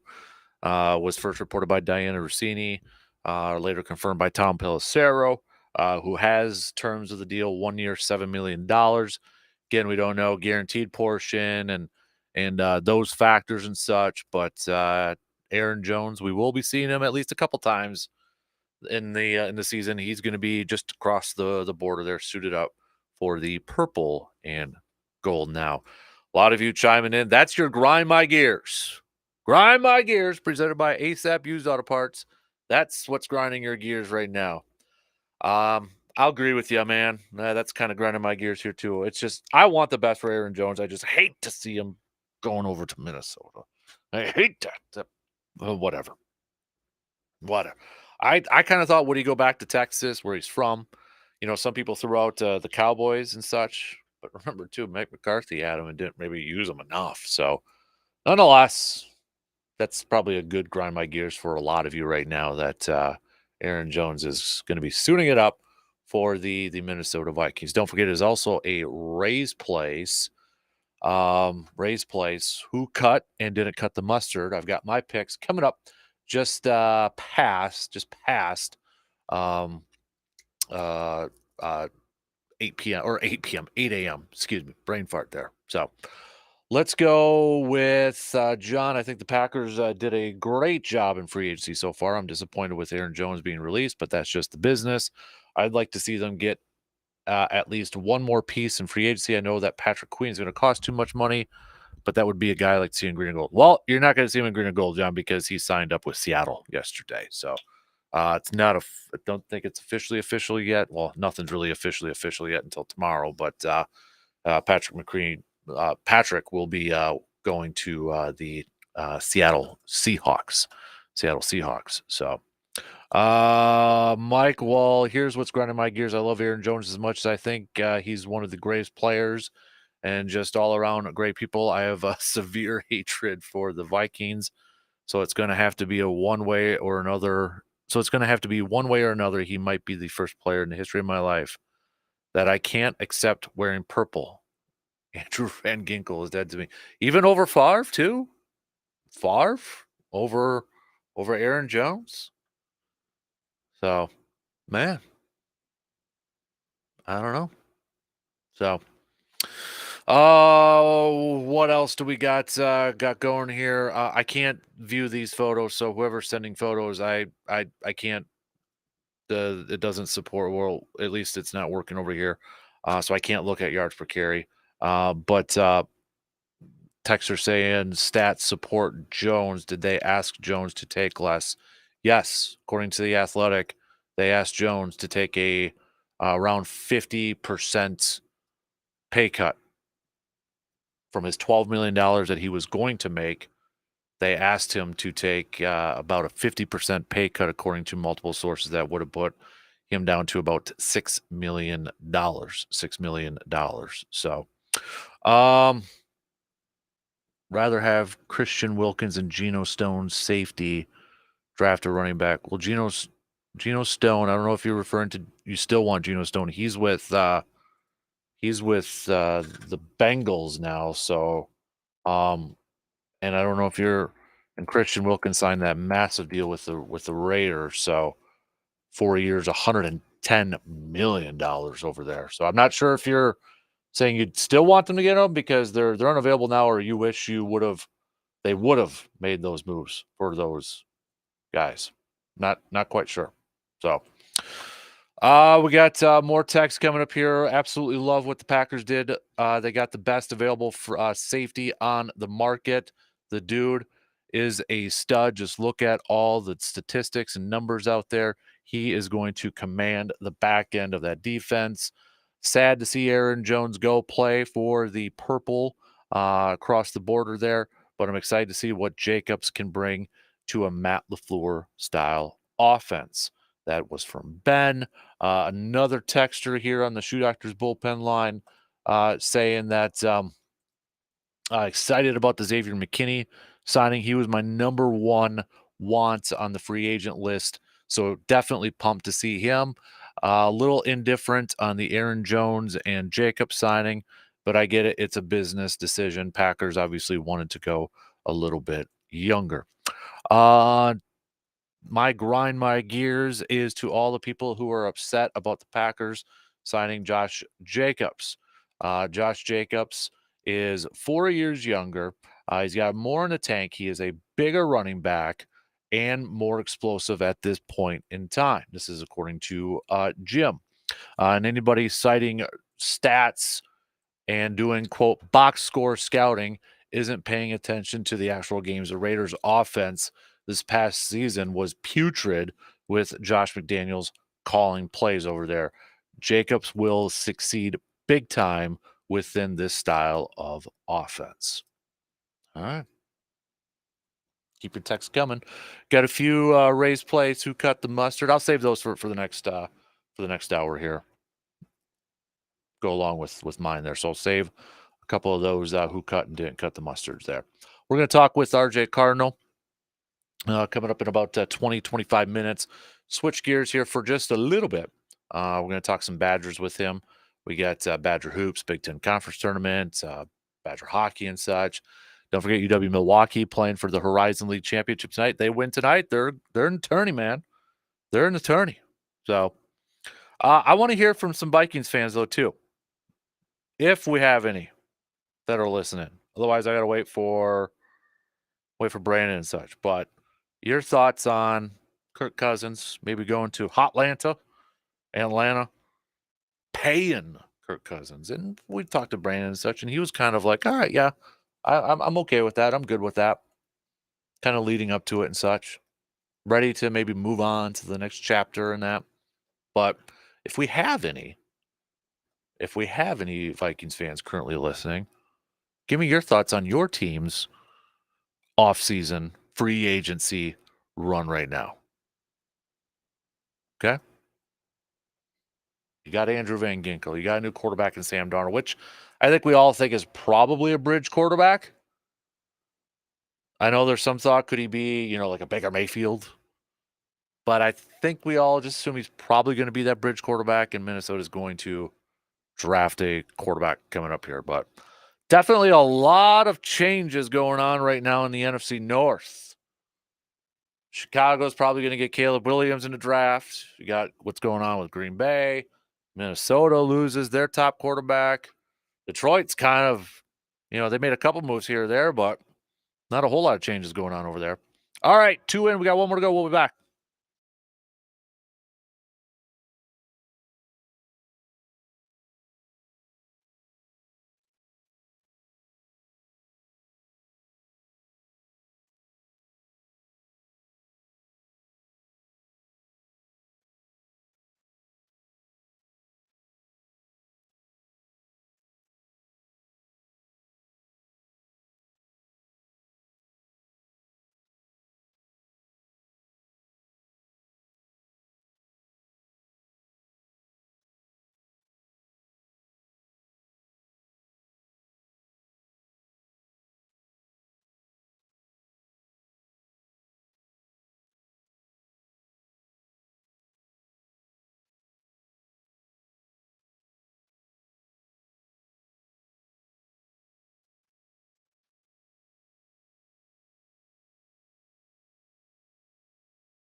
The third and final hour kicking off right now on this Tuesday morning of March 12th.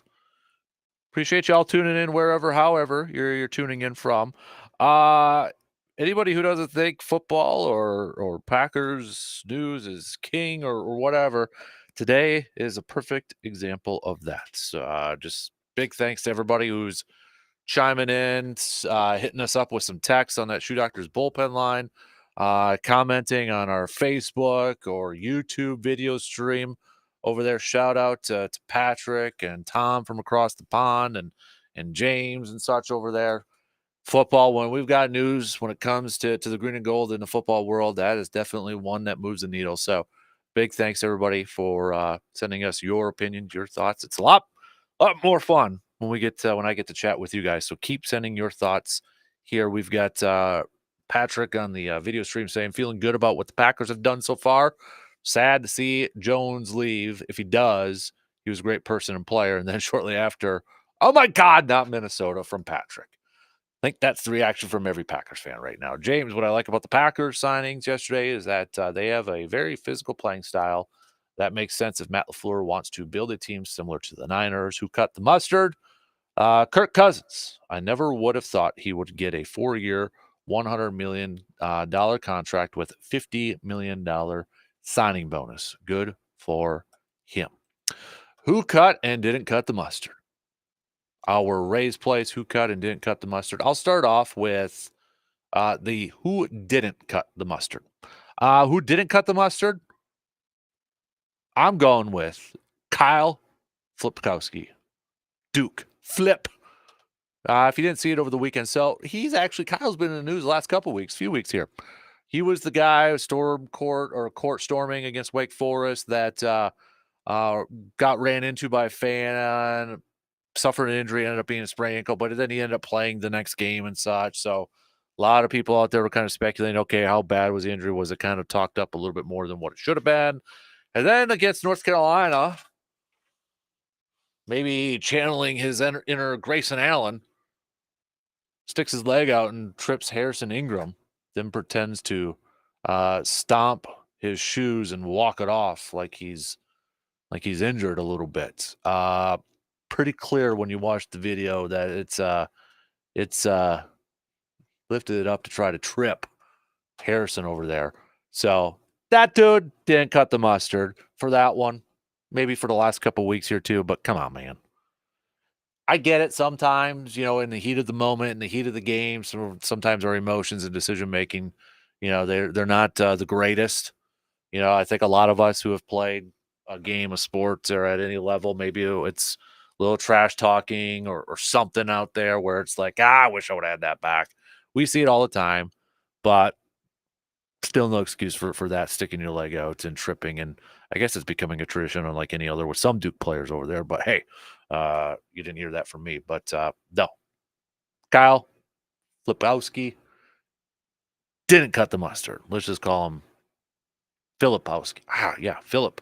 I want to call him Flip because he's like flipping the leg to trip somebody over there. That's why I keep calling him Flipowski. Can we just call him Flipowski? Filipowski? Whatever. You didn't cut the mustard. Who did cut the mustard? Let's give some shout outs to Dave Bakhtiari and Aaron Jones. Those two did cut the mustard for their tenure with the Pack. Their tenure is officially over with. Aaron Jones already has a new team. David Bakhtiari, I'm sure, is probably going to have to go on some visits. Teams are going to want to bring him in and check out the knee and check out the reports and go through testings with their own doctors and such. But in terms of their careers for the Pack, those were two guys that easily cut the Rays place mustard. David Bakhtiari, I fully believe, was on a path to potentially wearing a gold jacket, to potentially being a Pro Football Hall of Famer. I think he was on that path. 5-time All-Pro, 2 times first team, 3 times second team. Remember, he was that guy. He kept getting named to All Pros, but not Pro Bowls. He's got more All Pros than he does Pro Bowls. And I mean, he just locked that blind side down. locked it down. And remember, too, he came in because of an injury to Brian Balaga. That was the year that Mike McCarthy switched up his offensive line. Switched it up. Brian Balaga was going to right, was going to go over to the left side, left tackle there. Balaga ended up getting hurt in family night. In steps in this rookie named David Bakhtiari. And never gave the job back. And then gets hurt. I still remember finding out that day, end of December, seeing it online, that Bakhtiari tore his ACL.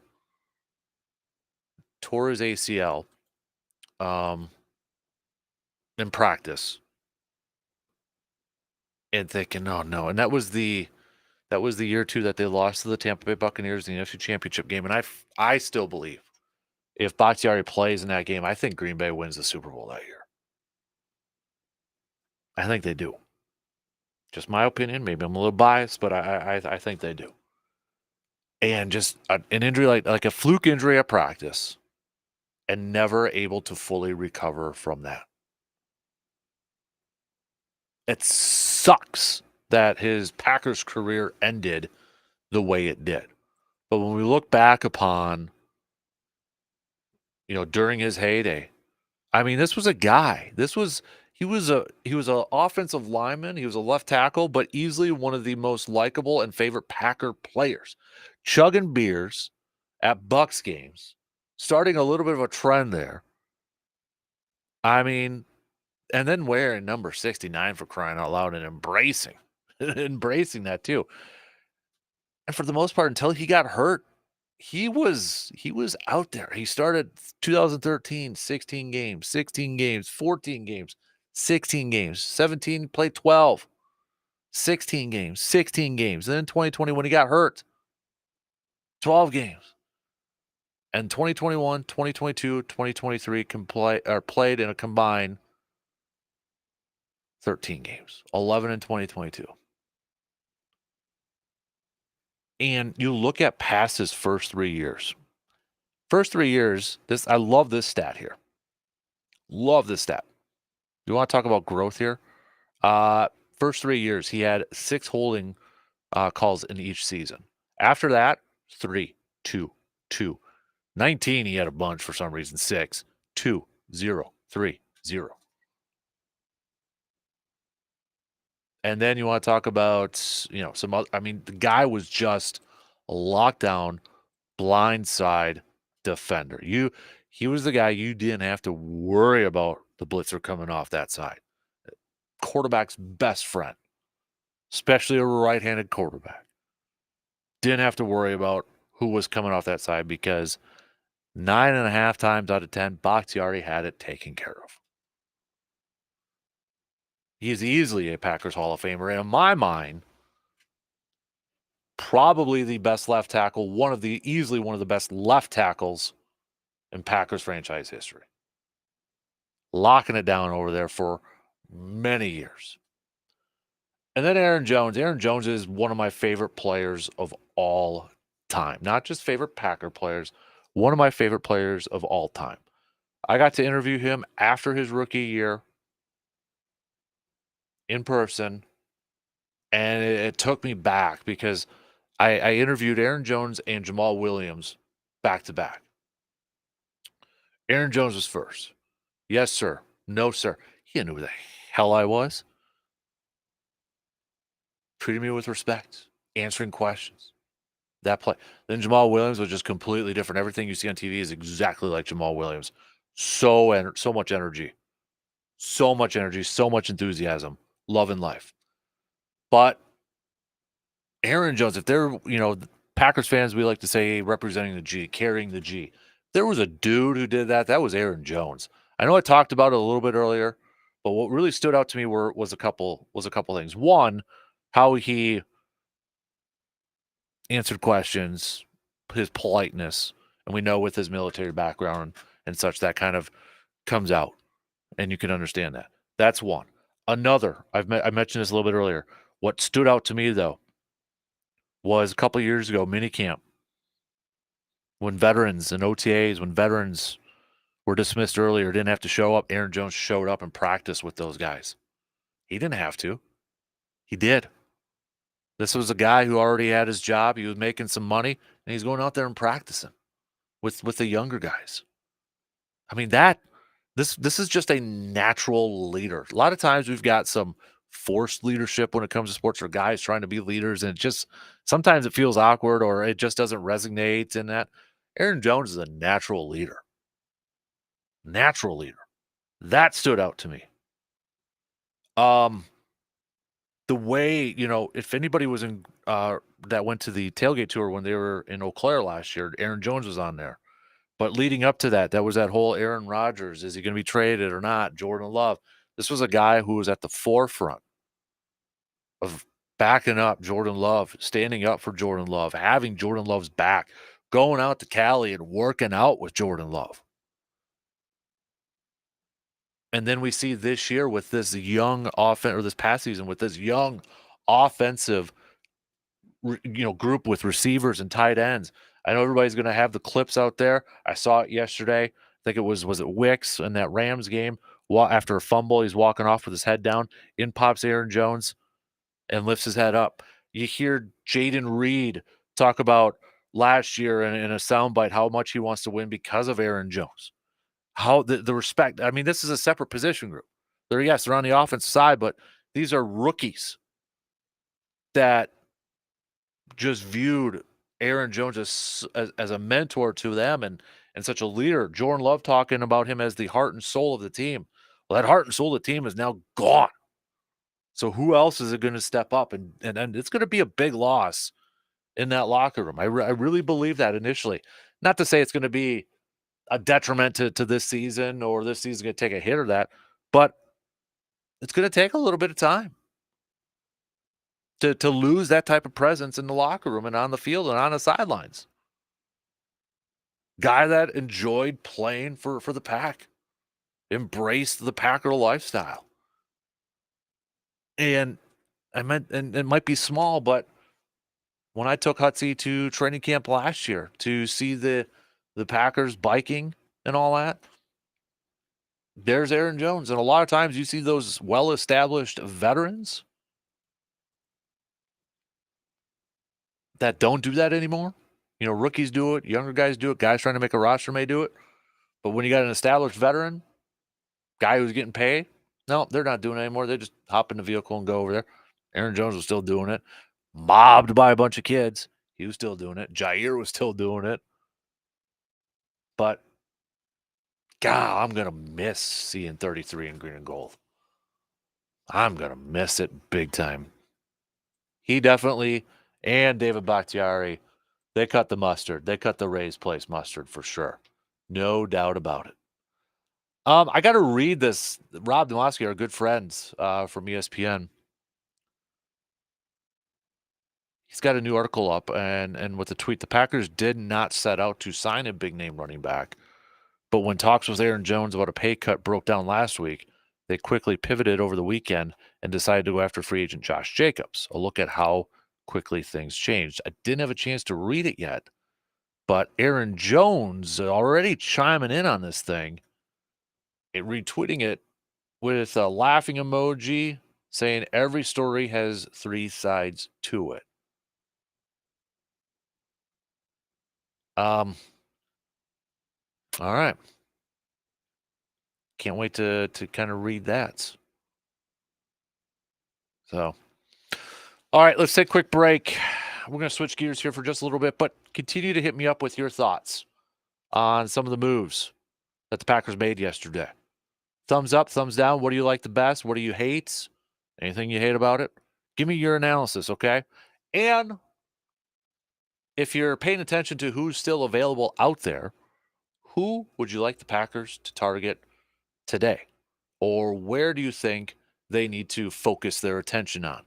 Maybe you got a certain player in mind or certain players in mind. Who are they? Let me know. Hit me up with that text, tweet, comment on the video stream, wherever is easier for you, all right? We're going to take a quick break, and we'll talk some Badgers here.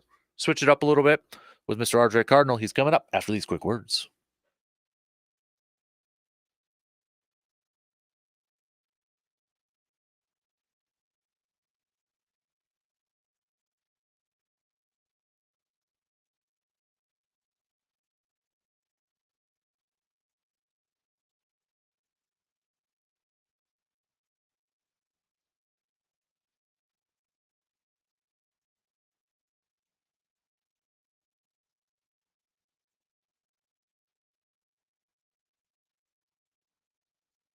amazing prizes, and enjoy refreshments while shopping. Learn what it's like to truly be a happy camper when you shop Country RV. Located on Highway B in Chippewa Falls, just 1 mile off Highway 53 in Tilden. You want to feel important. You want to be part of something bigger, something that matters and can help change things.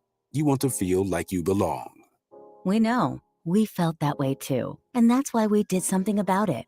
We aren't just Army National Guard soldiers. We are normal people just like you. But our part-time service in the Army National Guard means we get to be more. When our communities are in need, we get the chance to stand up and do something about it. We get to serve in our own region and help the people we call neighbors. From the lake shores of Ohio, Michigan, Wisconsin, and Minnesota, the fertile fields of Indiana, Illinois, and Iowa, to the wide open plains of North and South Dakota. We are here for our hometowns.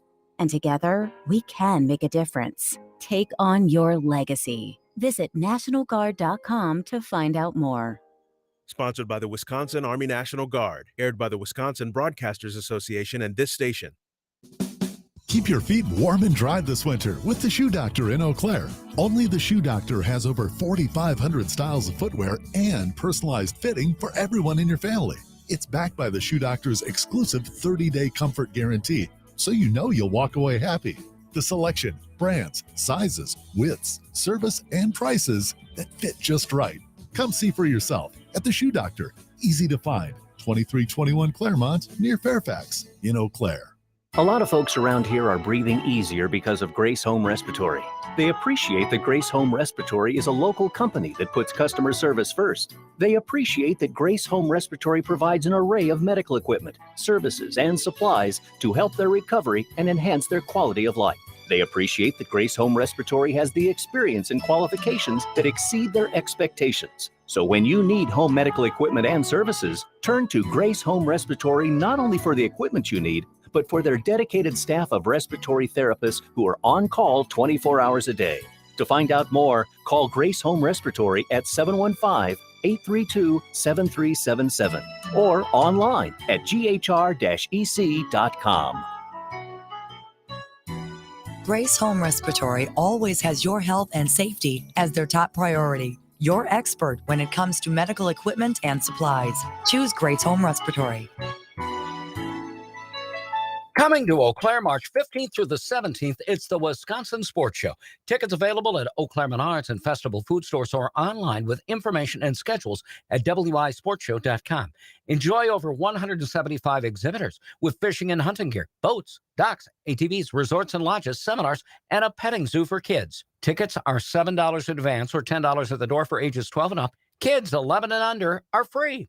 Visit wisportshow.com for full details.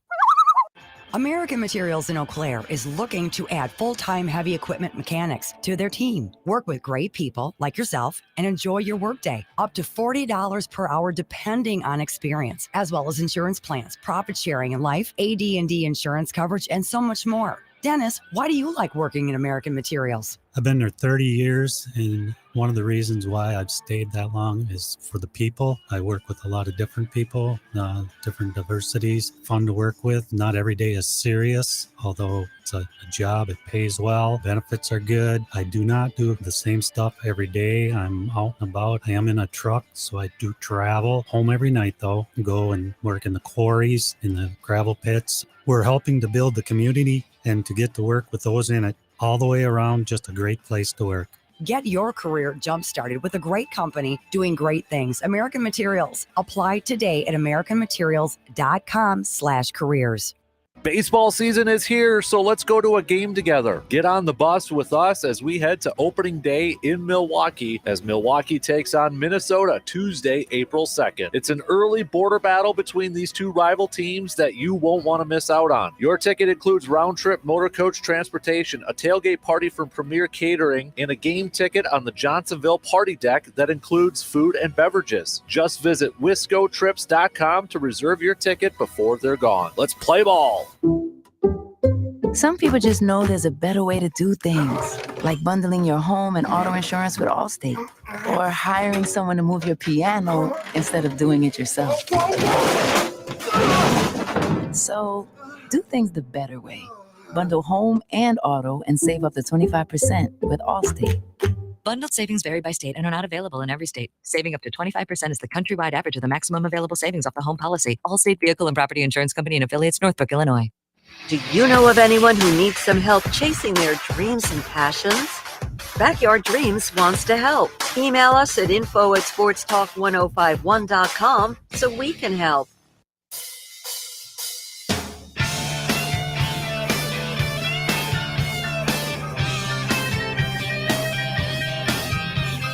Switching it up a little bit, let's talk some Badgers with our experts, insider analyst, whatever we want to call him, Mr. RJ Cardinal, here this morning. RJ, let's start off with a little hoops, shall we, with the Big Ten Conference tournament coming up here. Well, it's actually not far from us, just across the border over there. But Badgers with the 5 seed, man. First, though, before we kind of take a look at that tournament, who's been more of a, for this basketball team this year, confusing, disappointing, frustrating player to watch? Steven Krall or Connor Esigian this year? Well, we haven't seen much of Connor Esigian, so I guess you kind of have to say Steven Krall by default because we've watched him play. But I'd say like either one of those is a coin flip, but maybe it's because you have people who are the better defenders than Connor Esigian as to why he hasn't seen the court much, but I'd have to say Steven Krall. These past few games, he did absolutely nothing against Purdue. Mm-hmm. Whatever your thoughts on how they were going to ref Zach Edey anyway, he can just run people over now and it doesn't matter. And then that happened against the Badgers twice. He probably should have fouled out at the 10-minute mark, and that probably would have been a totally different game. But you then had a whole bunch of other Big Ten schools start posting the same kind of thing of just Zach Edey running people over without the ball, with the ball, lowering the shoulder and getting lower than a guy, and didn't know that was possible for a 7'4" guy. But it's one of those. He has his own rules. You got to play by him. But I'd say Steven Krall this year. We had a texter the other day ask, why is Connor not playing as much as last year? Is it as simple as you think defensively he's just not as good defensively as the guys in front of him? Yeah, I gotta think that's it. And when he was in, maybe it's just because he wasn't getting game minutes, he wasn't making a lot of shots either. And people would just point, well, you got to get him more minutes. Then when he gets minutes, you see him just completely turn his back to somebody and he gets scored over. You saw Kamari McGee get back and basically take all of those minutes, but yet Kamari McGee was playing pretty well on the defensive side of the ball, put up 11 points against Rutgers. He was contributing on both ends of the ball. And I think it's just really, at this point, he's a guy who is getting lost in the shuffle of we need complete players out there, whether they're contributing in points in one game or not. You can't be a liability on the defensive end of the ball. Mm-hmm. So now the Badgers are going to be a 5 seed into this conference tournament, which will begin tomorrow, but Badgers play on Thursday, waiting the winner and such. How it's all set up, how do you like the Badgers' chances to maybe win a couple of games in this tournament? Well, playing Maryland or Rutgers, Rutgers not at home, we noticed was a totally different team. Yeah. Maryland, granted you played them at home too. I think you have a very good shot of winning that first game, and then you go on to face Northwestern, who is beatable as well. And you could probably see 2 games won here, but judging by what we saw throughout this season, we could also see a one and done,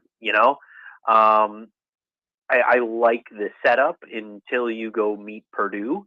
If you do indeed get those 2 wins, but it's set up nicely for Wisconsin to possibly get 2 wins if you're in the camp of hope, or I guess pessimist or optimist, whichever one you want to be. Mm-hmm. If you're the optimist, there could be 2 wins and you lose to Purdue. If you're the pessimist, you're going to lose to the winner of the Maryland Rutgers game. Mm-hmm. If they win 2 games, let's assume they're a 6 seed. I think I saw that's what Joe Lenardi's bracketology was yesterday. If they win 2, is that enough to jump them up to a 5, or does that even matter at this point? With their earlier season stuff, where you still have what I think it was 11 wins versus quad 1 and 2. Mm-hmm. That could very well help you.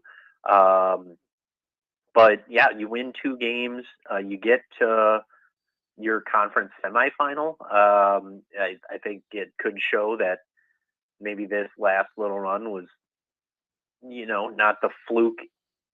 More of a fluke, but not exactly. It was just more of a bad stretch. And collapse on defense. So I think I don't, with recency bias, I don't see how you can move that far up unless you go either you beat Purdue and go to the championship game, or you win the whole thing. It's just one of those. You've played well enough to stay close to some of the better teams in this conference in games, but then you've also had horrendous losses, and I just think, looking on that side of things, you don't have a team that can move much more forward unless they win the whole thing. Mm-hmm. Oh man, we'll find out what they're seated at the end of this weekend for sure. RJ Cardinal joining us, our Badger analyst, Owen and Madison. Let's talk some hockey here. Start off with Mark Johnson's group, the women's team, defeating Minnesota last Friday in OT 4-3, and then defeating Ohio State in the WCHA final faceoff 6-3. They now NCAA regionals. They're waiting to see who they will play between St. Lawrence versus Penn State down in Madison. But again, Mark John, I mean, what else can we say that we already haven't said about your former Little League coach there, RJ? I'm not even sure. He gets the team ready when they need to be. That little stretch we talked about in the middle of the season where it just seemed like nothing was going their way. They recovered from that, and since that they've lost 1 game, and that was to Ohio State in the last series on the Friday night. They bounced back and beat Ohio State the following night. You trounced St. Thomas, squeaked by Minnesota, and then it was 5-1, in that Ohio State game for the WCHA championship. And, a couple of goals let in and you scored another one yourself. But looking at the bracket, they got outside of the tough side as the number 2 seed, I would think. Because, that side with Ohio State and Minnesota are on one side. You got Duluth in there too, and Clarkson's no slouch of a team. So, without knowing too much about Colgate, which appears it's going to be their toughest game if they can advance out of this weekend. You gotta like the Badgers' chances to be back in the national championship game this year. Absolutely. On the men's side, so they got out, or they lost to Ohio State, best of 3 in the Big Ten tournament, and now just kind of waiting to see where they're going to land in the NCAAs. Correct, RJ? Yeah, pretty much, and it's not like they're going to get left out. When you're a top 5 team in the country for most of the year, you're going to be included in this at an at-large berth. But that Friday and Sunday games, they just looked like they were disinterested. Put up more shots than Ohio State, but I'm not sure how quality some of those were. The volume was there. It just seemed like the the effort wasn't. And I went to the game Saturday night where it felt totally different. Even I wasn't in person, but like watching the game, there seemed to be more of a sense of urgency on Saturday, and I mean, it wasn't there Friday or Sunday. So hopefully, the last time they had a couple losses like that to Ohio State, Hastings kind of kicked them in the butt and swept Penn State convincingly. I guess there was an OT win in there, but they came back and beat Penn State 6-0 on the next weekend. But yeah, it'll be interesting to see where they fall. I know in the pairwise for the longest time they were in the top 4. I don't think they'll be getting a top 4 seed. Hopefully you'll be a top in the 2 seeds there. But you could also see them as a 3 seed, probably the top 3 seed, or maybe one of the bottom 2 seeds, just depending on how the conference championships plays out here in the next week and a half. Yeah, because they get a little bit of a break here, isn't it? Like the selection show March 24th. So, I mean, it's a little bit of downtime. Regionals start on the 28th. So yeah, they got a full two weeks here. That they won't be playing hockey. So either it's hopefully that the legs will be rested, or sometimes you lose your legs in that kind of a wait. But hopefully, whatever kind of game plan they got going on, it's a good one that we'll see the Badgers come back from kind of an embarrassing loss in the series. You're at home Saturday night. You had the largest crowd to watch a Big Ten conference tournament game in history, and then you just go out and lose, and you're the first 2 seed to lose to a 7 seed in the Big Ten tournament. So a lot of firsts happen there, but some of them not so good, and you want to just kind of get past that, and hopefully they can move on and put forth some sort of good-looking NCAA regionals. Yeah, absolutely. So,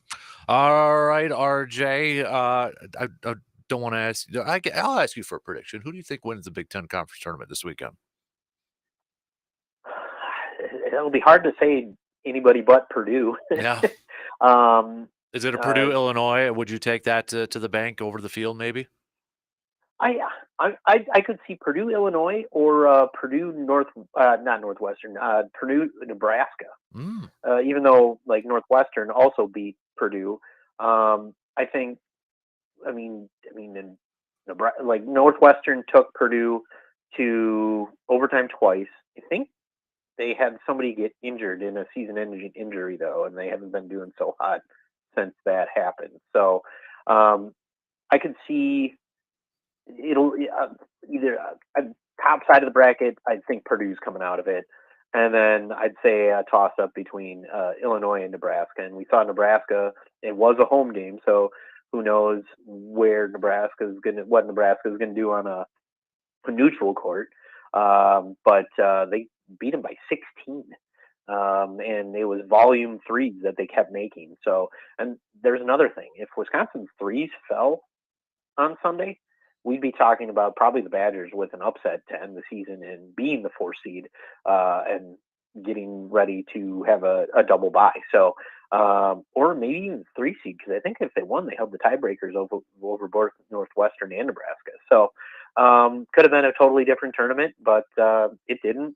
The 3s didn't fall, and it'll be interesting to see how it all plays out. But ultimately, I think you could probably go chalk for the most part in this one, and you'd probably be correct. Mm-hmm. Absolutely. RJ, appreciate the time as always, buddy. We will definitely be talking where the Badgers are seated and shots at making hopefully maybe a deep run in the tournament. But we shall see. Enjoy the rest of the week, buddy, and appreciate you. Look, I can't even spit it out, man. Appreciate you coming by every Tuesday morning with us here. It's okay. I know you're still broken up over the Aaron Jones news. I get it. It's, I'm seeing stuff now on Twitter where there's some drama potentially coming through here. Yeah. So it's like, oh boy. So yeah. A little hard. So I don't know. I don't know if this guy's still there. I haven't seen anything on him, but I think you make a run at Trent Brown from New England if he hasn't signed anywhere yet. Trent, the offensive lineman?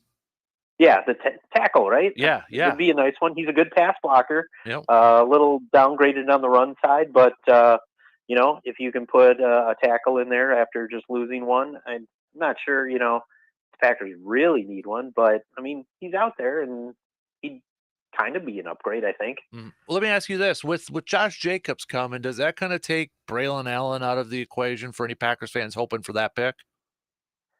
I think so. That's more of a similar running style, and you're not going to put two of the same guy in the backfield. So probably look for somebody else to get picked in the couple of the, well, not a couple of them, but somewhere in those first 100 picks that they got there. And then who knows? Maybe they find somebody later that's more of a Aaron Jones type back. But it'll be interesting to see how the draft now plays out in terms of running backs.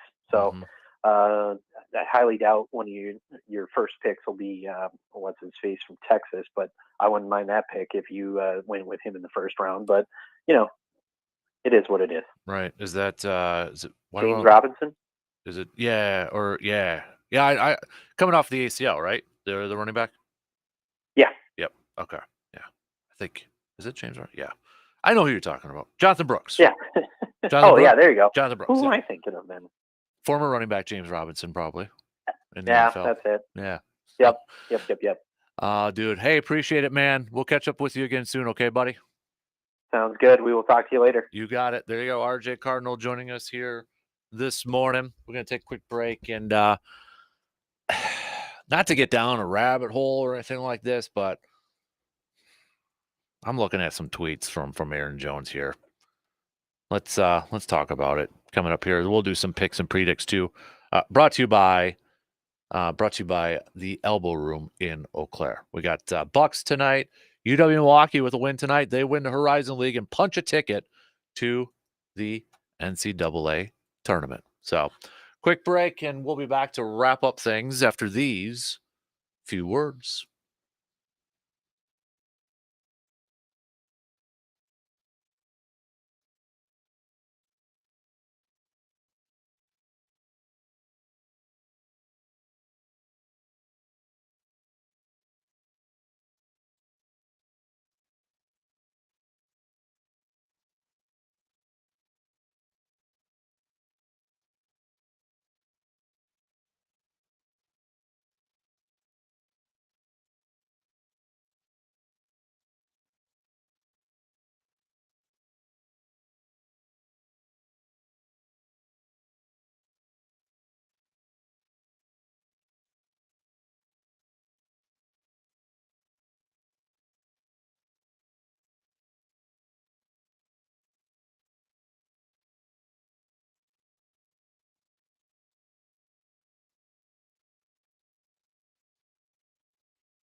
Some race plays. Who cut and didn't cut the mustard? This is from Jeff. Jeff saying, who cut the mustard? I'll piggyback off of what you had to say. Aaron Jones and David Bakhtiari. Appreciate your playing years with the green and gold. We've got Dave, who didn't cut the mustard. Aaron Jones going to going to Minnesota. Come on, man. Why'd you have to do that to us? We got then one more here. This no name to this one. My picks for who cut and didn't cut the mustard. Who cut the mustard was Brian Gutekunst. What a day yesterday, getting these two players to come aboard to the pack. Who didn't cut the mustard? I'm going to go with the ending of David Bakhtiari's career in Green Bay. Didn't go the way we all wanted it to go.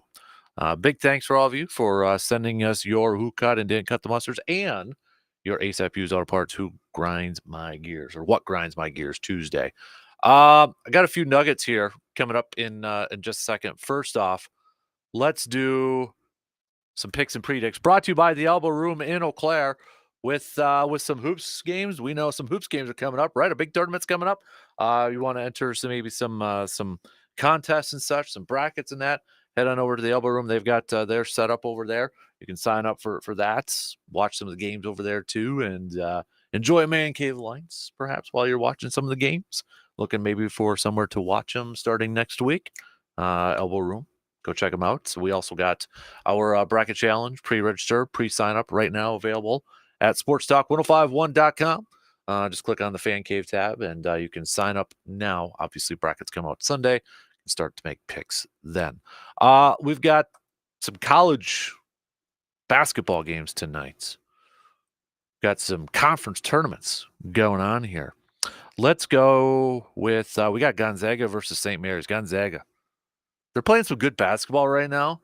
Maybe a tricky team coming up here, but Gonzaga's ranked 17, St. Mary's number 21. I'm gonna go with the Zags. Picking up the win tonight against St. Mary's. Milwaukee at Oakland. Milwaukee, the 6th seed in the Horizon tournament. Number 1, Oakland. Can Milwaukee pull off the upset? Punch their ticket to the tournament. They're playing some good hoops too. They're playing with some confidence, man. Is it enough? Do they got one more in them to take down the top-seeded Oakland? Let's take a look back. Oakland beat Milwaukee earlier this season, 91-87. And is that the only time they play? And they also beat them 100-95. So they've been close games. So you know what that means? Third time's a charm. Milwaukee gets it done tonight and punches their ticket to the NCAA tournament. We will have 3 Wisconsin teams in the men's tournament coming in on Selection Sunday this Sunday. Let's do some hoops. We've got some good games coming up here. We got Philly at New York. Give me New York in that one. Indiana at Oklahoma City. Give me the Thunder of OKC. Minnesota at the Clippers. This should be a fantastic game. It stinks, though, that Karl Anthony Towns is missing some time. Clippers are favored by 6.5 in this one. I am going to take the Clippers to win this one. I think the Clippers get that W. I want Minnesota to win. That's the only time you'll ever hear me say that phrase. I want Minnesota to win. But I think the Clippers get it done. Bucks are wrapping up their Western Conference trip with a game against Sacramento tonight. Sacramento's coming off of a loss against Houston. Milwaukee, that win against the Clippers. Give me the Bucks tonight for their 43rd win. And what this trip would have been a 3-1, 2-2. Yeah. So, they lost to Golden State, lost to the Lakers, beat the Clippers. So, yeah, a win tonight would get them a 2-2 on this 4-game road trip here. So, give me the Bucks tonight. I think they win. I think they cover. They're favored by 2.5 points. Okay, so I was going through. Sometimes I hate this, but I fell into a trap because I saw some people talking about it. Aaron Jones. Okay, he's on Twitter right now, and he retweeted this. Well, we mentioned what he retweeted from Rob Domofsky. I retweeted this from Zach Cruz. Packers asked the star player and beloved person in the locker room to take a massive pay cut in back-to-back years because of a cap/contract situation of their own creation, Aaron Jones will get no hate or animosity from me. And I would agree with that. I 100% would agree with that. But he's liking some tweets now. There was this one tweet. I can't really say all the words on air, but this tweeter said, front office and Goot looking real funny in the light, blanking on one of the best running backs and human beings in team history. You all can spin it how you all want. And Aaron Jones like that. So I think he's, you know what? I don't want to read too much into it. He's disappointed. I think he's disappointed. He's not able to stay in Green Bay, finish his career in Green Bay. But when you look at maybe the contract that he got from Minnesota, 1 year, $7 million, again, without knowing the guaranteed portions of it all. And if Green Bay truly wanted him to take a pay cut to about $6 million, $7 million maybe, it looks like Green Bay was right in terms of what they thought his market was. It wasn't $12 million.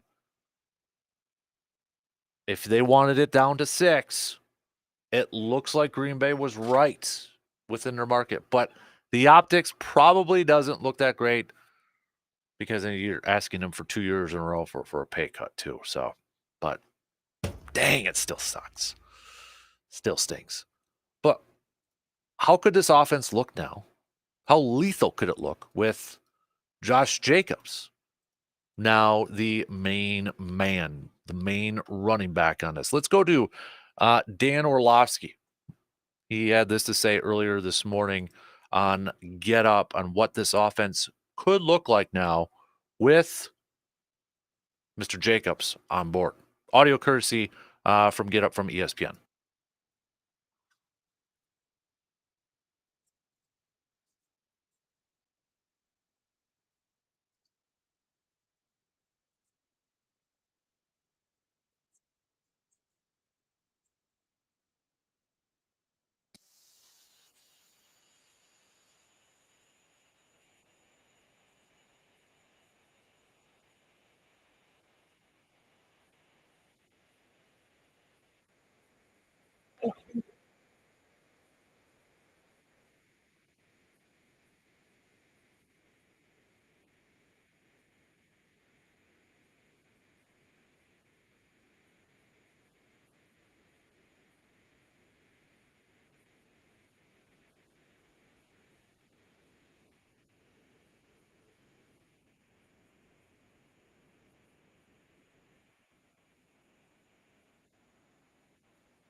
There's 2 nuggets in there that Orlovsky mentions that I think should perk the ears of a lot of Packers fans out there.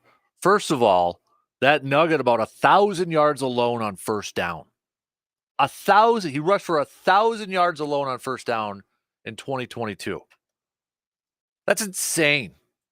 That's insane. But I also think he makes a really good point about the ability of keeping him on the field. He's a bell cow. He's a guy that's going to get the majority of the carries. You don't have to do the mix and match stuff. And I think that fits the style of offense that Matt LaFleur wants to run, this Shanahan style of offense, where you have multiple packages, or you've got packages, the same looks, but multiple plays coming out of that same look. We've heard about that for how many years now with this style of offense? You're lined up like this, but you can run different things out of that formation. It makes it difficult on the defenses to diagnose exactly what's coming when you can line up the same way and have 4 different types of plays coming out of there. And when you have a running back like Jacobs involved in that equation, it makes things a little bit more difficult for the defenses to try to diagnose what's coming. You want to be unpredictable when it comes to the offense. Matt LaFleur wants to be unpredictable. And at the end of last year, What was the thing that we kept saying? It just felt like Matt LaFleur was a step ahead of the opposing defensive coordinators. Like he was just a step ahead making those calls. Now, knock on wood, everything goes good and everybody stays healthy and everybody's on the same page and such. But if that's the case, you would think that makes this offense a little bit better. And this isn't to downplay Aaron Jones's effect on his team. Not one bit. Not at all. Aaron Jones was dynamic within this offense. He was a dynamic player on this team. But I think this adds a little bit more of a different element to this offense and maybe makes them just a skosh more unpredictable. Where you like Orlovsky said, you don't have to mix and match. And maybe be, short yard situations. Maybe it's a little bit more predictable considering who's in on that play, lining up in the backfield and such. Maybe. But hey, I'm excited to see it all work out. Hopefully work out. We'll see if the Pack make any more moves today. We'll see if there's anything that they add. Will it be a linebacker? Could it be another running back? Could it be another safety? Could it be a corner? Could it be an offensive lineman? Maybe they won't add anything now for the next couple days, and they spent all their money on the top ones, and now they're looking for some bargains. Who the heck knows? Who the heck knows at this point? But I got to imagine. Maybe think about this for tomorrow. But at the end of this past season, we were so pumped about this team. We were so optimistic about the future and just the way it ended. And it's like, oh, yeah. This is like, we're excited about what's to come. After yesterday, has that enthusiasm, that excitement jumped up even more now? You got a Xavier McKinney on the back end of your defense. You're bringing in Josh Jacobs. Yes, it sucks that Aaron Jones isn't there. But does it increase your excitement? Maybe it even increases your expectations for this ball club. Did it raise the bar for you? And how much of a bar, how much higher did that bar get for you? Like, all right, yeah, nothing lower than an NFC championship now. Think about that for a little bit. We'll hit that up probably tomorrow. We shall see if the Packers have another insane day lined up for us today. DP and the Danettes, they're up next. Have a good rest of your Tuesday. We'll be back at it again tomorrow morning, Wednesday, 6 a.m., a little after 6 a.m. We'll talk to you then.